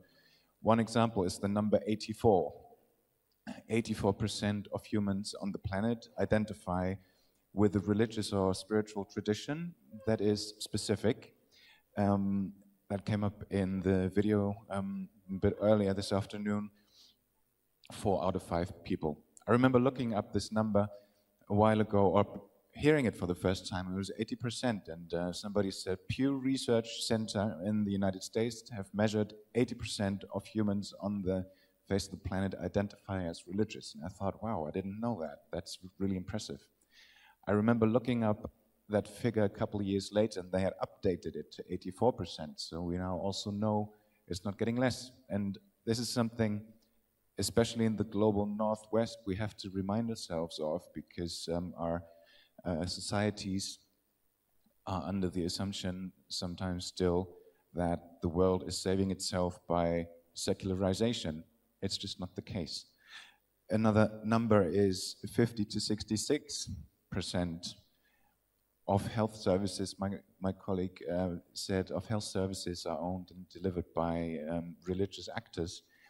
There are many more of these figures, of these numbers, and they're very crucial to our work. But we also need qualitative data. We also need the stories of religious communities, of faith actors, how they've been engaging with the Sustainable Development Goals, with all the aspects they entail. And we need to analyze this data rigorously to see what are the main red threads that emerge in this data. What are the categories that emerge from this qualitative data? And one thing that we felt a while ago before we started the evidence task force was that evidence is around, yes, but it's somewhat anecdotal. It's somewhat unsystematic. So it's there and it's very compelling in the form of, for example, the video we showed earlier, Religion Matters. But what would it mean for evidence to be really systematic and strategic? How can we achieve that? How can we go beyond the anecdotal of the evidence we have? And the idea how to do that was to work in a rigorously transdisciplinary way. We're used to interdisciplinary, where the different disciplines talk to each other and achieve great things in academia or elsewhere. But transdisciplinary means, if you're serious about it, that the realms of the practitioners, the policymakers, and the academics tear down their silos and they come together and they create evidence and they create knowledge together, where not one is more important than the other. And that's more easily said than done, because you can invite everybody, but you can't control who shows up and wants to play ball in the end. So we've been looking for a constellation where we can do this type of research, which will then become strategic. And strategic means it is research that will lead to actionable policy plans. And we found this sweet spot in Indonesia around the topic of ecology and conservation.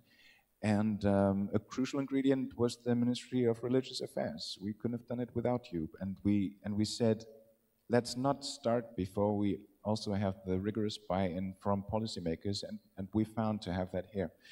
And we conducted qualitative interviews. Our principal researcher and his colleague are here, Dr. Diki Sofyan, and there have been the first couple of drafts of the research report, and now there will be 2 days of workshop where this data is presented, and many of the research participants are among the audience and are also drawn from the pool of interviewees of the, how many expert interviews did we have? Was it 20-something?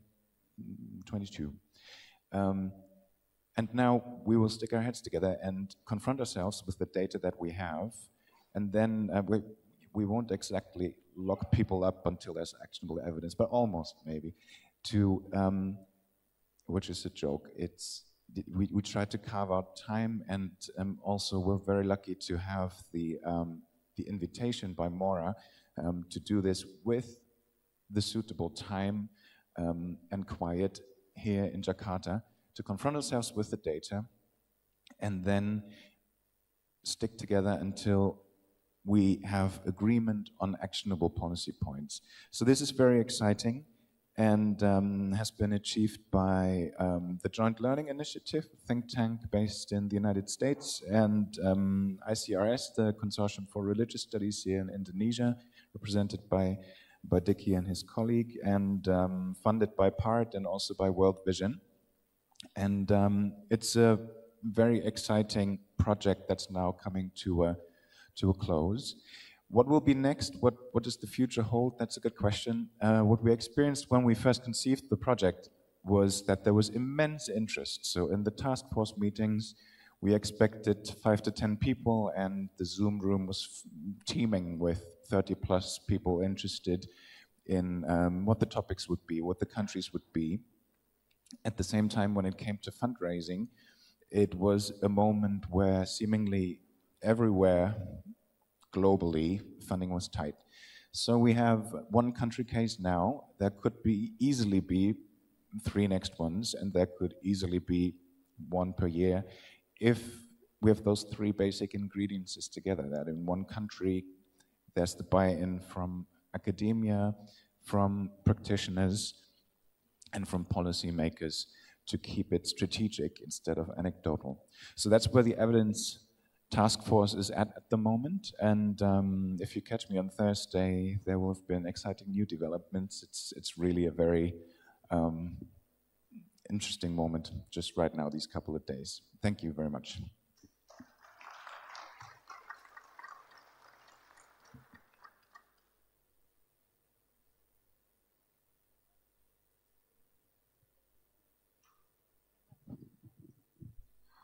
All right, ladies and gentlemen, thank you for the presentations. And next, we will continue. Please do stay on stage. Please stay on stage. For next, we would like to invite to all participants to please, are there any questions? Because now we will open the floor for a discussion, especially regarding the work streams.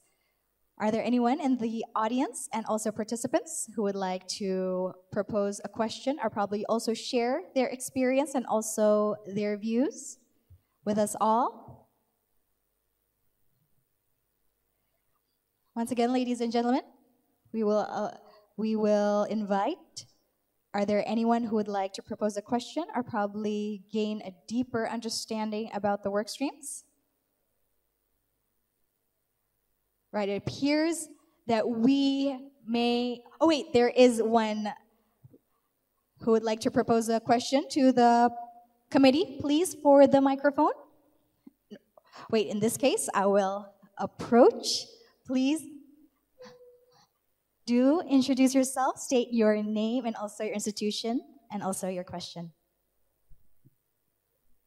Very good afternoon, ladies and gentlemen. I'm Martin Kustati, Professor Martin Kustati, Rector of UIN Imam Bonjol Padang State Islamic University, Imam Bonjol Padang in West Sumatra, Indonesia. This is a very prestigious meeting that I can meet with a lot of people from a different background, and especially we have also discussed on very interesting topic, talking about the international partnership on religion and sustainable development. Okay, as the one of women leaders in university, that I would like also to share about our knowledge and also experience toward teaching and learning and also research and community services. Then the work stream that all of the 5 presenters have mentioned just now, I think it is really a good chance for us, especially in the university, Islamic University, to have a flow of activities, either in the coming activities in 2025. And then talking about religion and sustainable development, one of the issues that should be really taken care by the university members is integrate religious tolerance into higher education curriculum. Then it is essential in promoting peace and mutual understanding. And now we have some programs that related to this issue, especially on the program of religious moderation. Then in other cases, this talk about tolerance that Bu Aisha, she is here that will also share us about this program. But the one things that I'm also would like to stress on what we should do as the leaders in the university to equip our students with the knowledge and skills to engage the interfaith dialogue.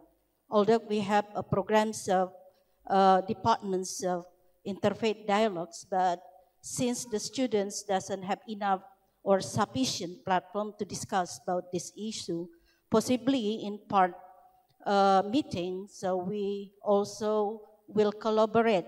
So our students have another programs that they can include in their teaching and learning practices in the university.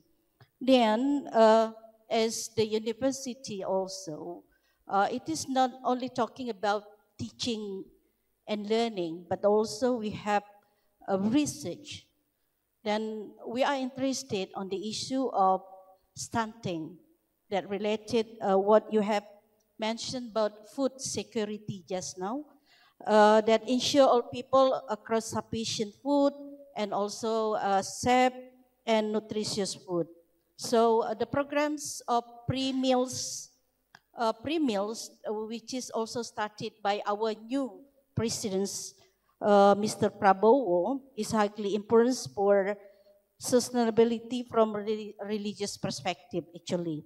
So it will be core value of compassion, justice, and social responsibility. So we need to promote social justice and also encourage sustainable food practice among the people, not only in the universities, but as the part of society. It is our hand also to promote to our society about the importance of nutritious food for our children, because they become our future leaders. If they have sufficient nutritious, means that we will have a bright future leaders.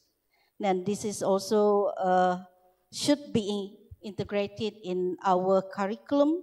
Then it is not also just the act of, I think the program, it is not only just the act of charity, but investments in long terms of human and environment well-being. So I'm really interested what the first speakers have mentioned about the upcoming activities in 2025 will be nutritious dialogues, then support first international symposium of the interfaith sensitivity, and also possible side event if it is possible that we will talk a lot about the activities. So my conscience is would like also to be involved in the programs as the one of the universities in Indonesia. So probably you have some program that should be collaborated each other. Thank you. Thank you very much.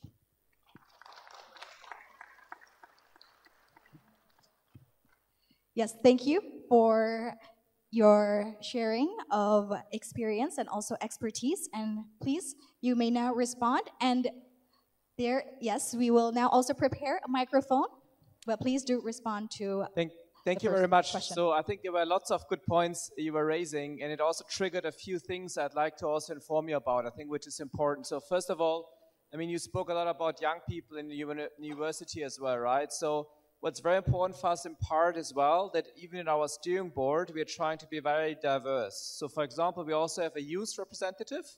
She unfortunately cannot be here, but she's from Kenya. And anytime when we bring up our steering board, we absolutely make sure that there's diversification in religion, in geographic areas, of course also in gender and also in age, because we believe we should be representing all different kind of parts that are there. Then you spoke in general about the voice of women. We don't have any one of the gender work stream being represented, but we do have a gender work stream. They're doing incredibly great work as well. They're, for example, doing a side event now on the Commission of the Status of Women, which will be happening very soon. They've been doing even a gender marker for PaRD to make sure, that even within PaRD, we are following and making sure that we have some gender equality as well. So fantastic work going on there as well. We also have a peace work stream, which has also been representing here today. But some of the things that you've been speaking about, also in terms of how do we speak with different religious actors as well, the dialogues that we're also doing, and religious tolerance. These are all some things that we're also looking into it. As well, another point that I wanted to mention is, it slipped my mind now. Maybe it will come later, but I think very good points. And of course, we invite everyone. We have a representative on the steering board also for academics. And so please, we love to have academics involved. I think it's very, very important, as we heard. So yeah, very happy to hear that you're interested in joining some of the things that we mentioned earlier. Thank you. All right, thank you very much. And next, yes, please do. Once again, we invite you to please introduce yourself and to whom the question or the sharing of experiences or knowledge is addressed to. Thank you very much. My name is Kanok Pongtrangan from Ministry of Social Development and Human Security, Bangkok, Thailand. First of all, I would like to thank all the colleagues on the stage to share your works so far. And I think you gave us a lot of ideas, particularly how to apply partnership in your work. And since you are talking about 2025 plan, I observed one of you already mentioned regarding the climate change. I rather call it climate crisis, which affect particularly vulnerable groups like elderly person, young children, disabilities, and marginalized person. As we all know that all these vulnerable groups is expanding in number in every single society on earth today. And one of the common issues that they are facing is poverty. It's all right for all of these groups if they are rich. They can afford to live by themselves or by their families and children. But unfortunately, millions of them are poor and they cannot help themselves. Therefore, the question is, what are we going to do with them? I'm not saying that we will be some kind of angel to come and save them. The question is, how are we going to work with them in order to make them have more or less a good, normal life before they leave us? Therefore, I would like to ask you whether is it possible to adjust some of the topics to your 2025 plan. First, since you mentioned religion, and to me, religion is very important, not only for today, but for the future. I'm not talking about only the moral values, but I'm talking about social capitals of our society today. In Thailand, we are working very hard in order to bring in contribution in a systematic way of Sangha institution. For example, my ministry just about to sign an MOU between the Supreme Sangha Institution of Thailand, which govern the whole monk in Thailand, and the ministry, in order to work together on the social development area. And this is what we are doing. Therefore, we would like to learn what you have done in Europe, in the US, in Pakistan, or in Middle East, in ASEAN. This is what we want to learn. So if your task force or your work stream could work in a parallel way, we also can share our experiences with your work as well. So this will be one suggestion, that is it possible to include this into your topic of your plan. Second is the poverty. We have poverty as a critical problem in every country, I would say, including ASEAN. Thailand may be a middle income country, Indonesia as well. But we cannot deny that we still have so many poor villages, millions of them in our country. How could we save them? How could we upgrade their livelihood, particularly their ability to generate higher income and have a better life? So this is the issue that we have in mind. And again, my ministry, we are working with a Sangha institution in this area as well. Because we learn that many monks, many temples in Thailand, those monks work in this area. For example, they accept homeless people and watch them clean their clothes, clean their brain, and clean their mind, and then help them to start farming, do some kind of handicraft, whatsoever, and generate some income, and return them to their families. This is a very good example in Thailand. So we are working with those temples in order to exemplify to other temples, to expand, to scale up this kind of activities. Because the government, the ministry alone cannot do it, because we have millions of them in our country. Therefore, I would like to propose the second issues for your plan, that is religion and poverty alleviation. I think this is also very challenging. Finally, going back to your climate change or climate crisis, in Thailand, we are one of the most vulnerable countries in ASEAN. We are aware of that. The question is, how could we address this issue, particularly to vulnerable groups? I can share with you, last month, we have a flash flood due to heavy rain in southern part of Thailand. Earlier, will be much heavier damages and loss in the region. But because of our ministry start working in this area, we can save the life by moving those vulnerable groups, a few thousands of them, within one day. Without a prior plan, it will be impossible. We are working on that. And we can share our experiences as well.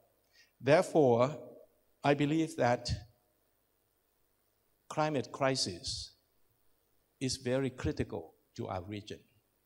And vulnerable groups are the most critical in danger to that kind of confrontation. So please, if PaRD and participating countries would share your experiences in those two topics, I think we can learn much faster. Last but not least is what we'd like to learn, not at the policy level. Yes, it's important, but sometimes I'm from the political side, but I don't have much hope with politicians. But I rather hope the people at the community level. So how could we develop a successful small scale and let them do it by themselves? They need not to wait for national budget or authorities, but they could organize themselves, help themselves, and be safe by themselves. So this is a kind of the thinking we are developing through our ministry. Therefore, I would like to emphasize that we need to learn how to develop a concept of partnership at grassroots level. I'm talking about community development, I'm talking about community empowerment, I'm talking about community participation. These are very critical in practice. So again, thank you very much, and we are willing to share our experiences, and of course, we are willing to participate with PaRD and your network. Thank you very much. Thank you very much. And please, the co-lead of chairs, you may address. respond? Yeah, sure. Start and then I think thank you so much for your points. I think they're very valuable and important. And I just like to mention one thing because we are referring a lot to the local level as well. And one of the task force, unfortunately, we have not present here today as well, is our localization task force. Because I think besides all these policy dialogues, which of course are also very important, we also think localization is very important. And who is really one of the most local actors in the world? It's religious actors. So we do have a localization task force which is really looking into this, which is kind of cross-cutting through all the different kind of work streams as well.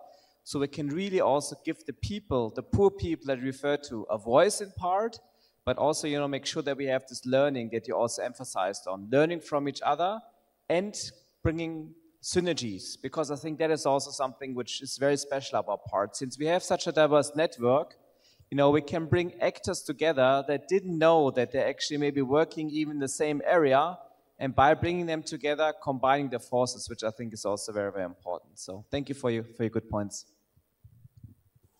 Thank you very much. I think you raised very well this need for us to have this intersection between different elements of our work, and certainly how we address climate crisis and issues of people with disabilities or people who are very vulnerable is extremely important. And you did very well to remind us of that importance. And I'm very impressed that already in Thailand that you have a system that you are able to warn people when there's a crisis coming, that people are able to move. But because I think we have a lot to learn from each other. And my brother sent me a message which came out of the Los Angeles fires. And someone posted, I think on TikTok or one of these messaging platforms, to say that, so this gentleman, he was in Los Angeles where the fires were coming, but his son had cerebral palsy, and they weren't going to be able to evacuate his son from the house.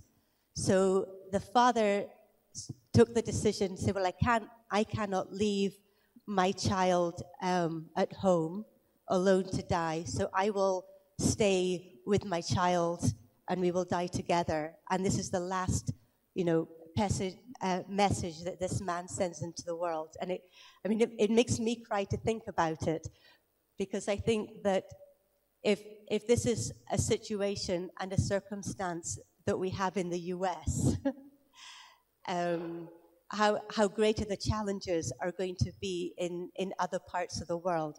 And when I started in this particular line of work, it's because you see things in the world and you say, this can't be right.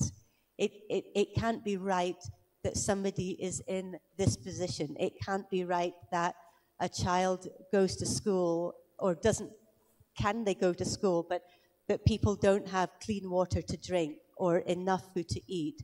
Or some of us have so much that we're so wasteful while others are in need.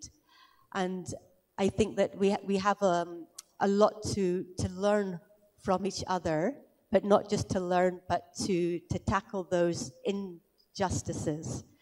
And so, and I think in a sense your intervention, it makes me think, I really wish you could become a PaRD member so that you can be in the room with us when we're talking about these issues, and to bring what you know and what's happening in Thailand to other governments, to bring that to the US government, to say, actually, from our knowledge and experience of having to deal with all of these crises, which you are now having to face because of climate change, this is what we can do.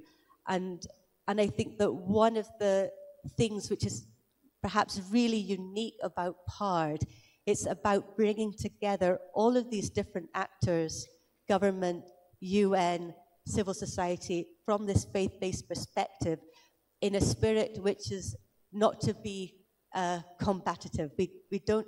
It's one where we're really trying to look at some of these big problems of poverty. However, I'm not sure any of us can really say we're going to solve poverty, but these are really some of the big fundamental issues of our time.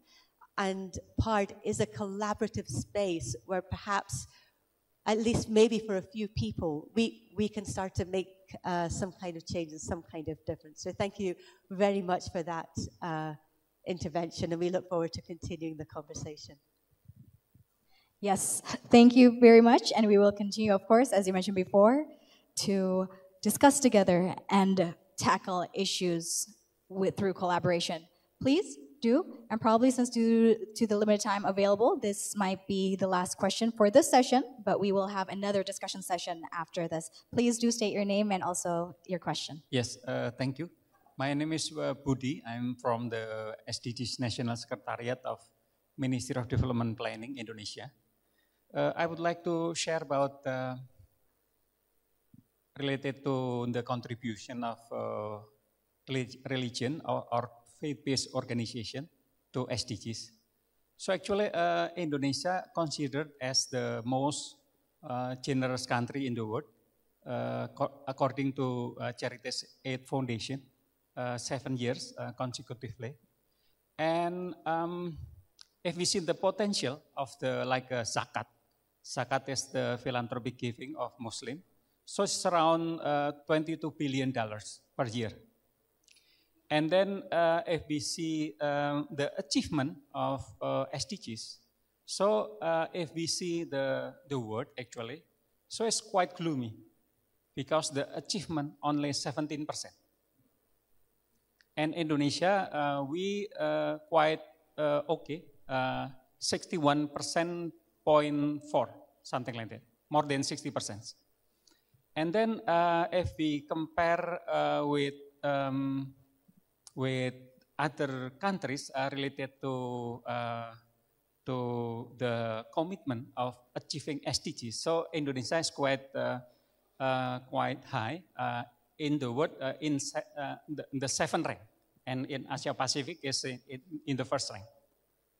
And what is quite interesting also, so related to the philanthropy, Muslim philanthropy. So actually we have also this fikih zakat for SDGs.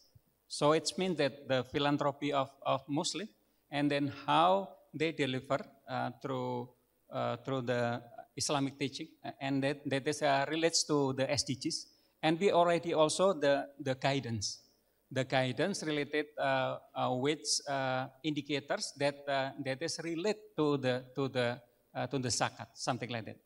And then in the much more in concrete level, if we see the social progress, the word social progress. So actually in 2024, so this is the first time in the many decades that's declining in 2024. But Indonesia is quite different because we are still rising. But if we see actually the taxation in Indonesia is very low, less than 11%. So it's very low per GDP. How Indonesia make progressing of the social progress? That is because of the charity, because of the philanthropic action that is contribute to the social progress. And we would like to make much more systematic. So when we have the SDGs national plan and also SDGs sub-national plan, so we involve the religious institution, faith-based organization to include also. And considering that achieving SDGs until 2030, we need $1.7 trillion. So we expect that the contribution from the philanthropy, especially from the faith-based, we expect to be much more integrated. So that is why we mainstream SDGs in the charity institution, the giving of the institution of the religion, not only Muslim. So that is the things that we have. So we expect through the blended financing, so we expect that we can leverage because if we not also including commercial sector, commercial finance to also join, so it's very limited for us. So I think that is one of the challenge because like in the world, so in the world actually, if we would like to achieve SDGs, so we need $4 trillion per year, $4 trillion. And then if we see the asset of the financial institutions is around $400 trillion. So it means only 1%. Only 1% we can achieve SDGs. But how? I think blended financing is very important. How we leverage the financial institution, financial commercial institution, commercial finance to include also when we blending together, so to leverage to achieve the SDGs. So I think I would like just to share the experience of Indonesia, and we have the Global Blended Finance Alliance in Indonesia, and we expect to help some African countries. Thank you. All right, thank you very much. Please do give the feedback regarding financing, please. Thank you. Yeah. First of all, congratulations on the title of most generous country. When I first learned about this fact that Indonesia has the highest per capita volume of donations to charity, I thought this is really a title that I want to have. So respects for that.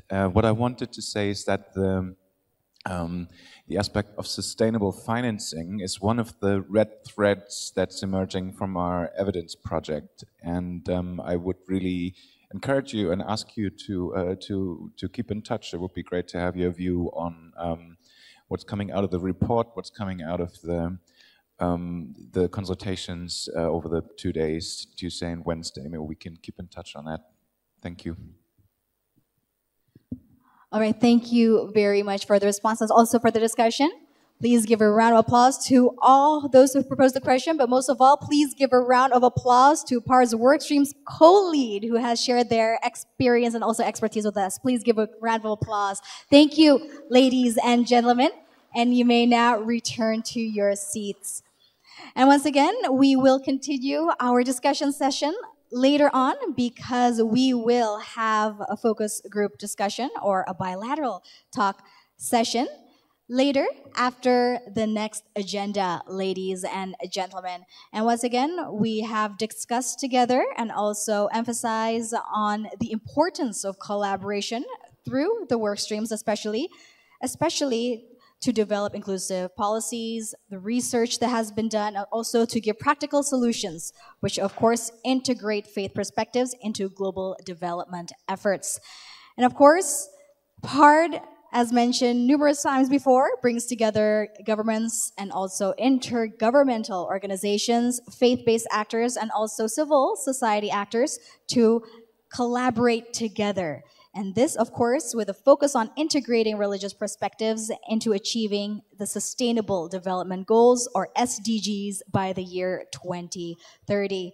And we were introduced earlier into 5 PaRD's work streams, which were health, FORB, or freedom on religions or beliefs, food security task force, We Care, and also evidence project task force. And of course, we together have discussed and also were shared the experiences, especially on the work streams and how they promoted various access and awareness. For example, health work stream promoted better healthcare access, while FORB, or freedom of religion or belief, advocates for, of course, religious freedom, interfaith dialogue, and the Food Security Task Force focuses on combating hunger and also malnutrition. And of course, there were the We Care Initiative, Evidence Project Task Force, and of course, all of this brings together initiatives which created a collaborative effort. Once again, thank you to all the co-lead who shared their experience and also expertise during our work stream session. And now, ladies and gentlemen, during this momentous occasion, we would like to welcome and also introduce to each and every one of you, and also invite onto the stage a figure who is on the forefront of promoting tolerance, diplomacy, and also social harmony, especially here in Indonesia. So without further ado, please give the warmest welcome to Mrs. Alisa Wahid.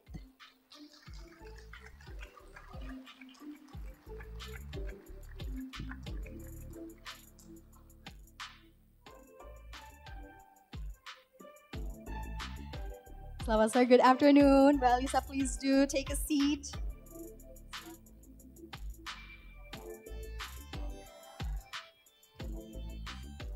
All right, thank you once again, ladies and gentlemen. We have with us Mrs. Alisa Wahid.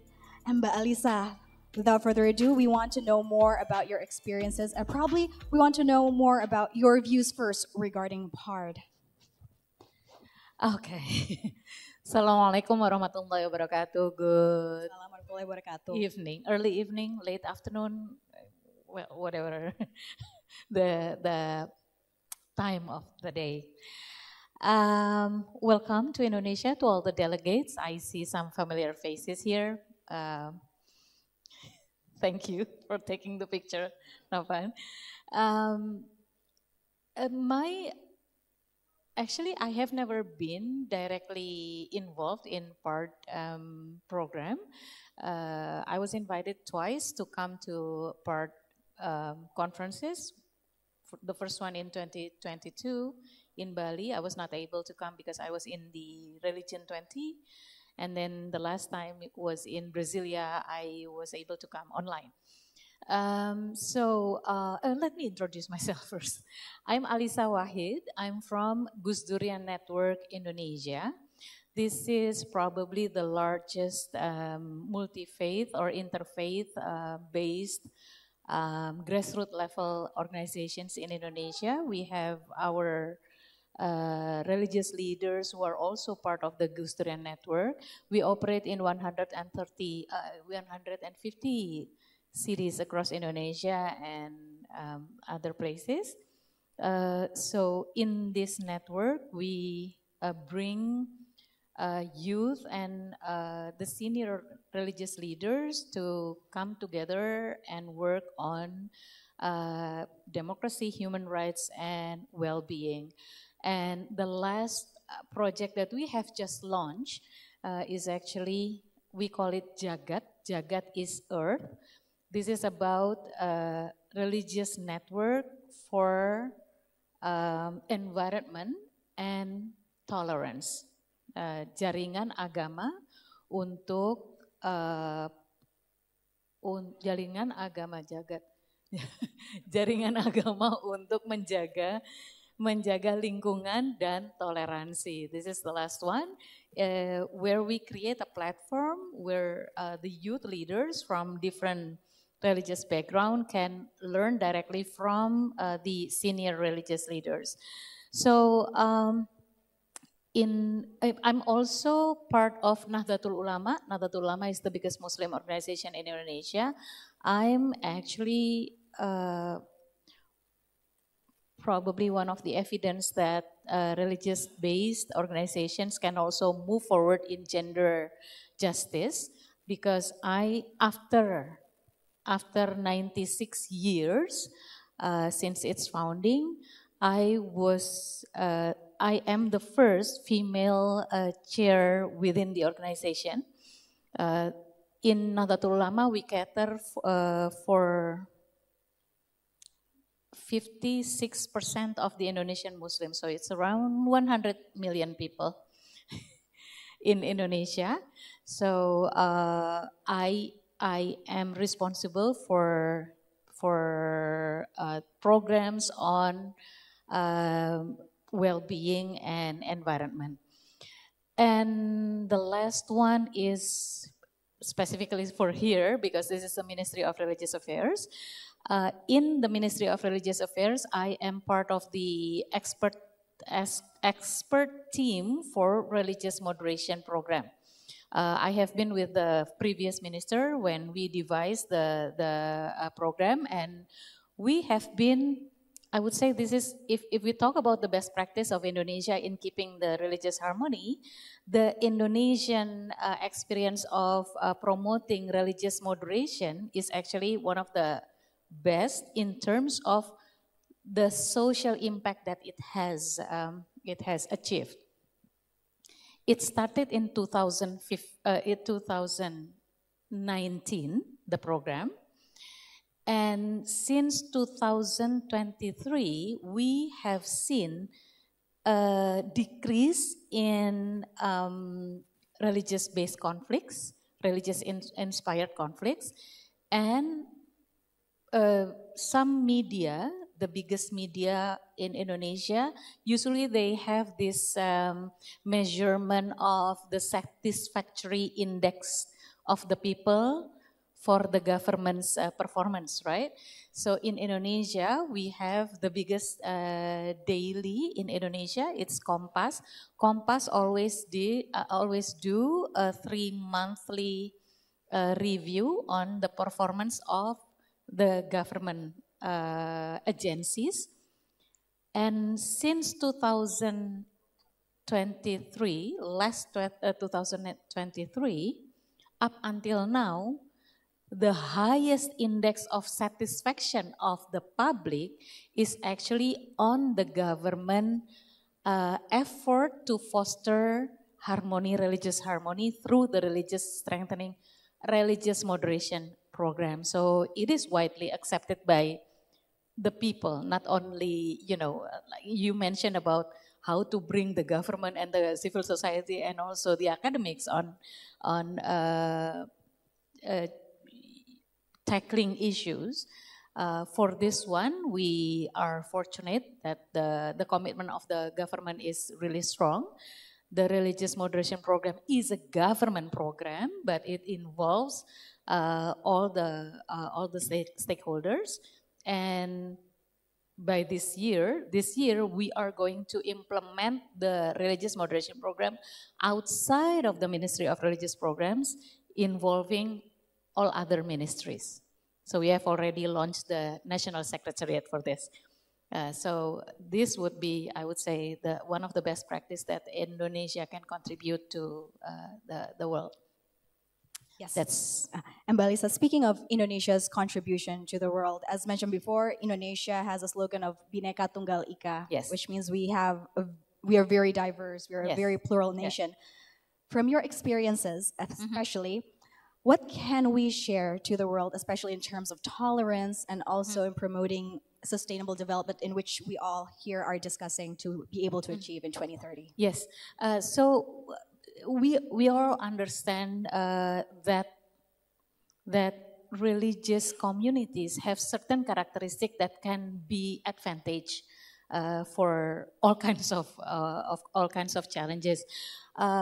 Religious organizations are always promoting values because religions are, of course, value-based. And then we have this strong solidarity within the congregations or the followers of the said religion. And then we also have a strong leadership, at least in Indonesia. In Indonesia, people really look up to the religious leaders. When religious leaders talk about certain things, then people will follow, especially even in politics. Even in politics in Indonesia, that would happen. So, and also the fourth characteristic is that all the religious-based community, they have far outreach to the grassroots level. Like, for example, the Indonesian, the PGI, the Indonesian Council of Churches, and Gus Durian Network, about a month ago, launched a church in a very remote area in Papua, Pak Peter. So we are happy to, the Gus Durian Network is, Papua is a special story. Gus Durian Network is very, very well received there, and we were able to do a an interfaith cooperations with the Catholic Church and also the Christian Church in Indonesia, and we built the church in a very remote area, in the mountainous area in Papua. That is the characteristic of faith-based organization, the outreach to the grassroots, even in the remotest area. So with these characteristics, we have the strength or the advantage of teaming up together. And in Indonesia, we have a special experience within the pandemics. Within the pandemics, Gus Durian Network teamed up with an online, a digital platform for crowdfunding. But in delivery, we work with religious-based communities. Because of the close leadership, close relationship between the leaders, the religious leaders and the community, it was so easy to get data from the grassroots, to have volunteers to distribute the packages, and even to get the resources, and also the connection with government officials. If it's only civil society organizations, we will not be able to influence the government or do a certain work with the government. But because religious organizations are really important in Indonesia, we can work more seamlessly with the government, national or even at the local level. So that would be the advantage for the cooperation between faith organizations and also religious organizations, faith organizations and government, and also the civil society organizations. All right, thank you, Mbak Alisa, for highlighting that.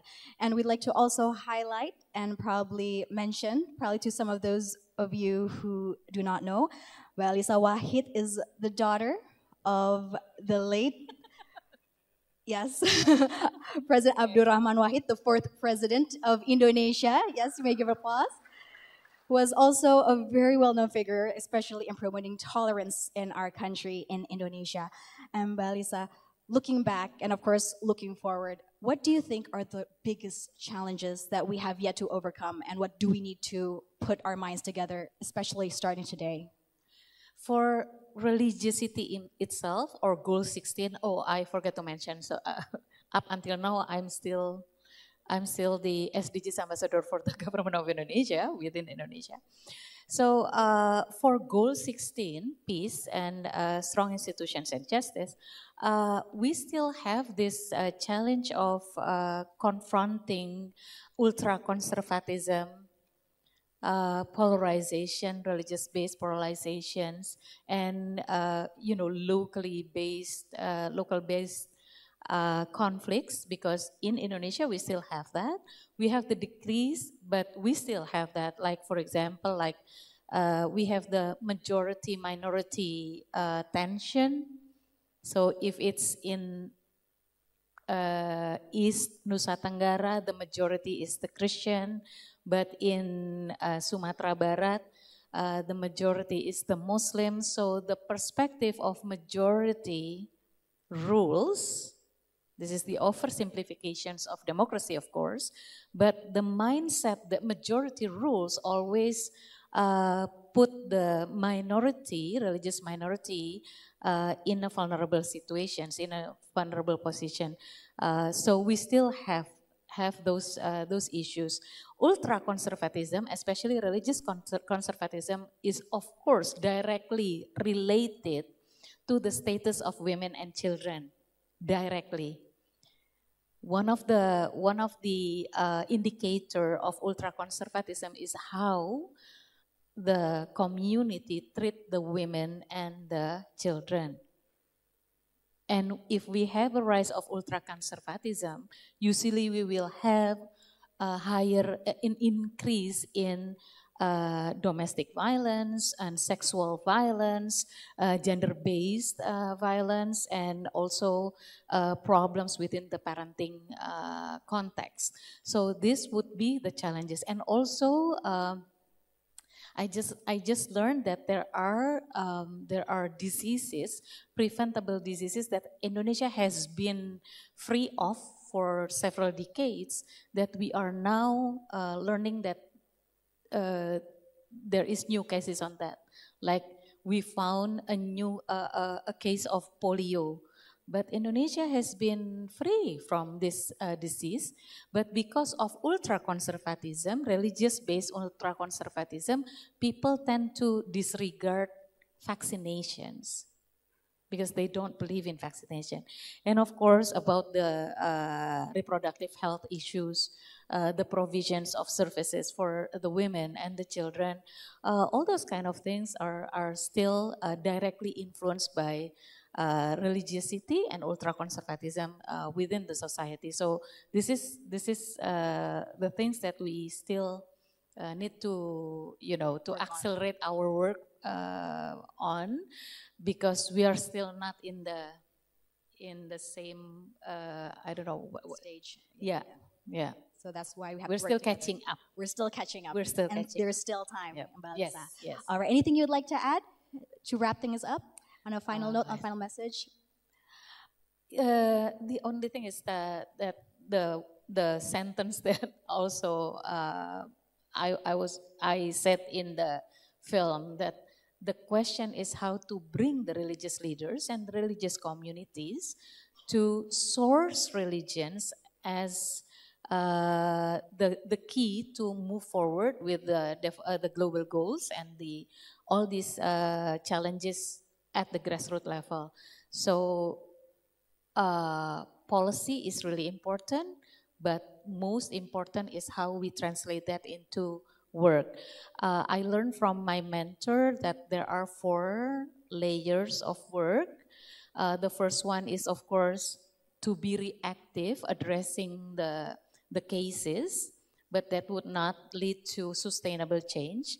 The better response would be to design a better policy, but having a better policy is not enough, because we still need a change of paradigm and a change of values and mental sets and mental models. If we don't invest in the change of paradigm, we have the different policy, but we will still face the same challenges. So that would be, I would like to invite PaRD would be the greatest platform for religion and development to tackle these issues, because I do believe that religions can be the light for a better future for the world. Thank you. The light and the key for a better future. Thank you. Please give a round of applause to Ibu Alisa Wahid. Thank you very much for your insights and especially your time, Mbak Alisa. Thank you, Mrs. Alisa Wahid. Once again, please give a round of applause, ladies and gentlemen. We have concluded the expert talk, and now we would like to invite once again to take a picture. Okay, so we would like to invite everyone to please come forward so we can take a picture right in front of the big screen. And to the documentation team, kepada rekan-rekan tim dokumentasi untuk dapat bersiap untuk mengabadikan momen ini, ladies and gentlemen, once again, before we proceed to our next agenda, we once again invite you to please come forward and take your position up front, in front of the stage, in front of the screen, and to the documentation team to please prepare yourself. Bapak dan Ibu, kami mohon kesediaannya berfoto bersama untuk dapat maju ke depan. Mungkin ada yang bisa naik ke atas panggung ya. Yes. And ladies and gentlemen, we invite you, yes, you may also come up on stage to please take a position to ensure everyone can be seen in frame, can be included in the group photo.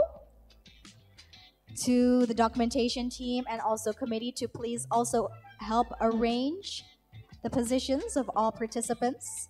Therefore, everyone can and will be included in our photo. Bapak dan Ibu, teman-teman panitia, rekan-rekan tim dokumentasi, kami mohon bantuannya untuk bisa membantu mengarahkan posisi masing-masing peserta untuk bisa turut terlihat dan juga included in the picture.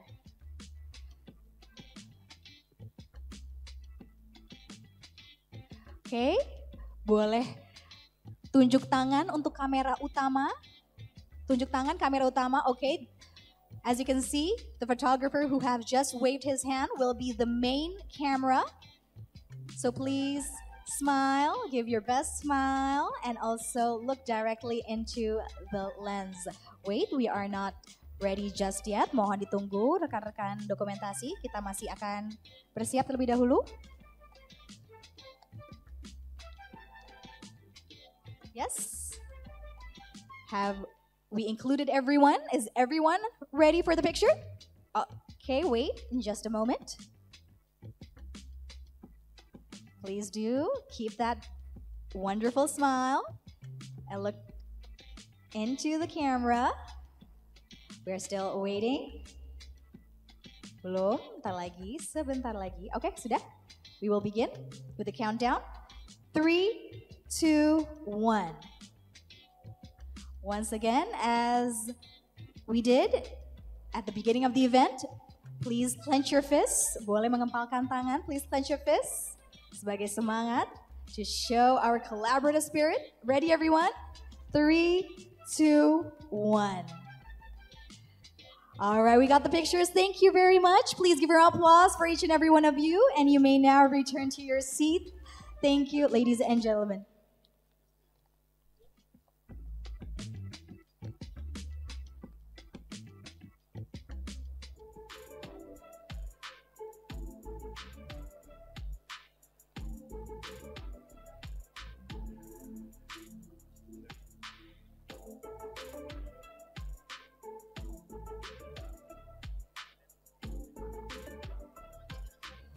And ladies and gentlemen, we once again request you to please return to your seat, for we will continue with our next agenda.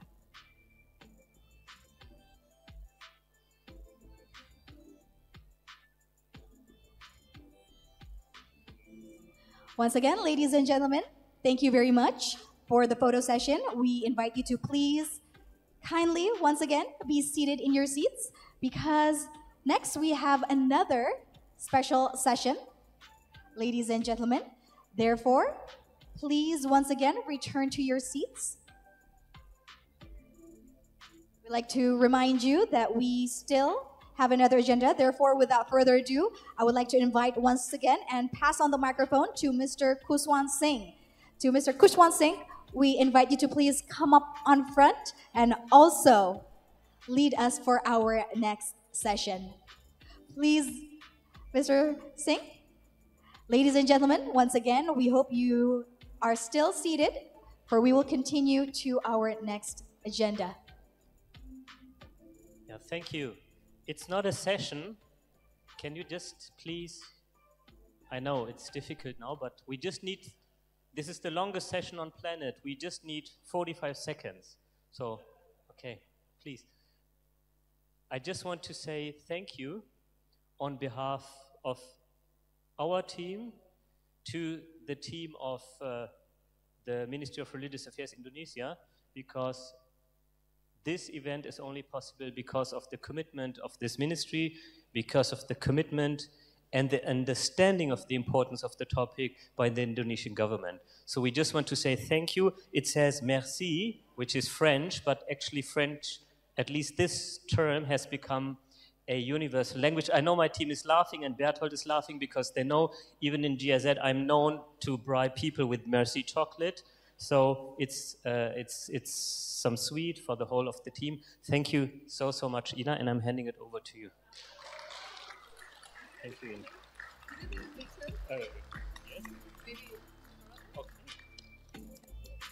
She wants to take a picture.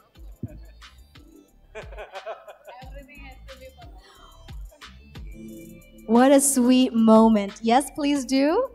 Smile towards the camera. Once again, please give a round of applause, ladies and gentlemen. And hopefully with this sweet token of appreciation can also mark a sweet beginning of more wonderful and great collaboration among each other. All right, ladies and gentlemen, next we would like to invite you once again to take another break and also enjoy other sweet delicacies, because we will take a 10-minute break for prayers and also for coffee, tea, and also snacks. And we will continue with our next session in the next 10 minutes. Once again, ladies and gentlemen, we invite you to take a little breather for another 10 minutes. You may continue with your daily prayers. And of course, you may help yourself for coffee, tea, and also snacks, and we will resume our next agenda in 10 minutes. Thank you.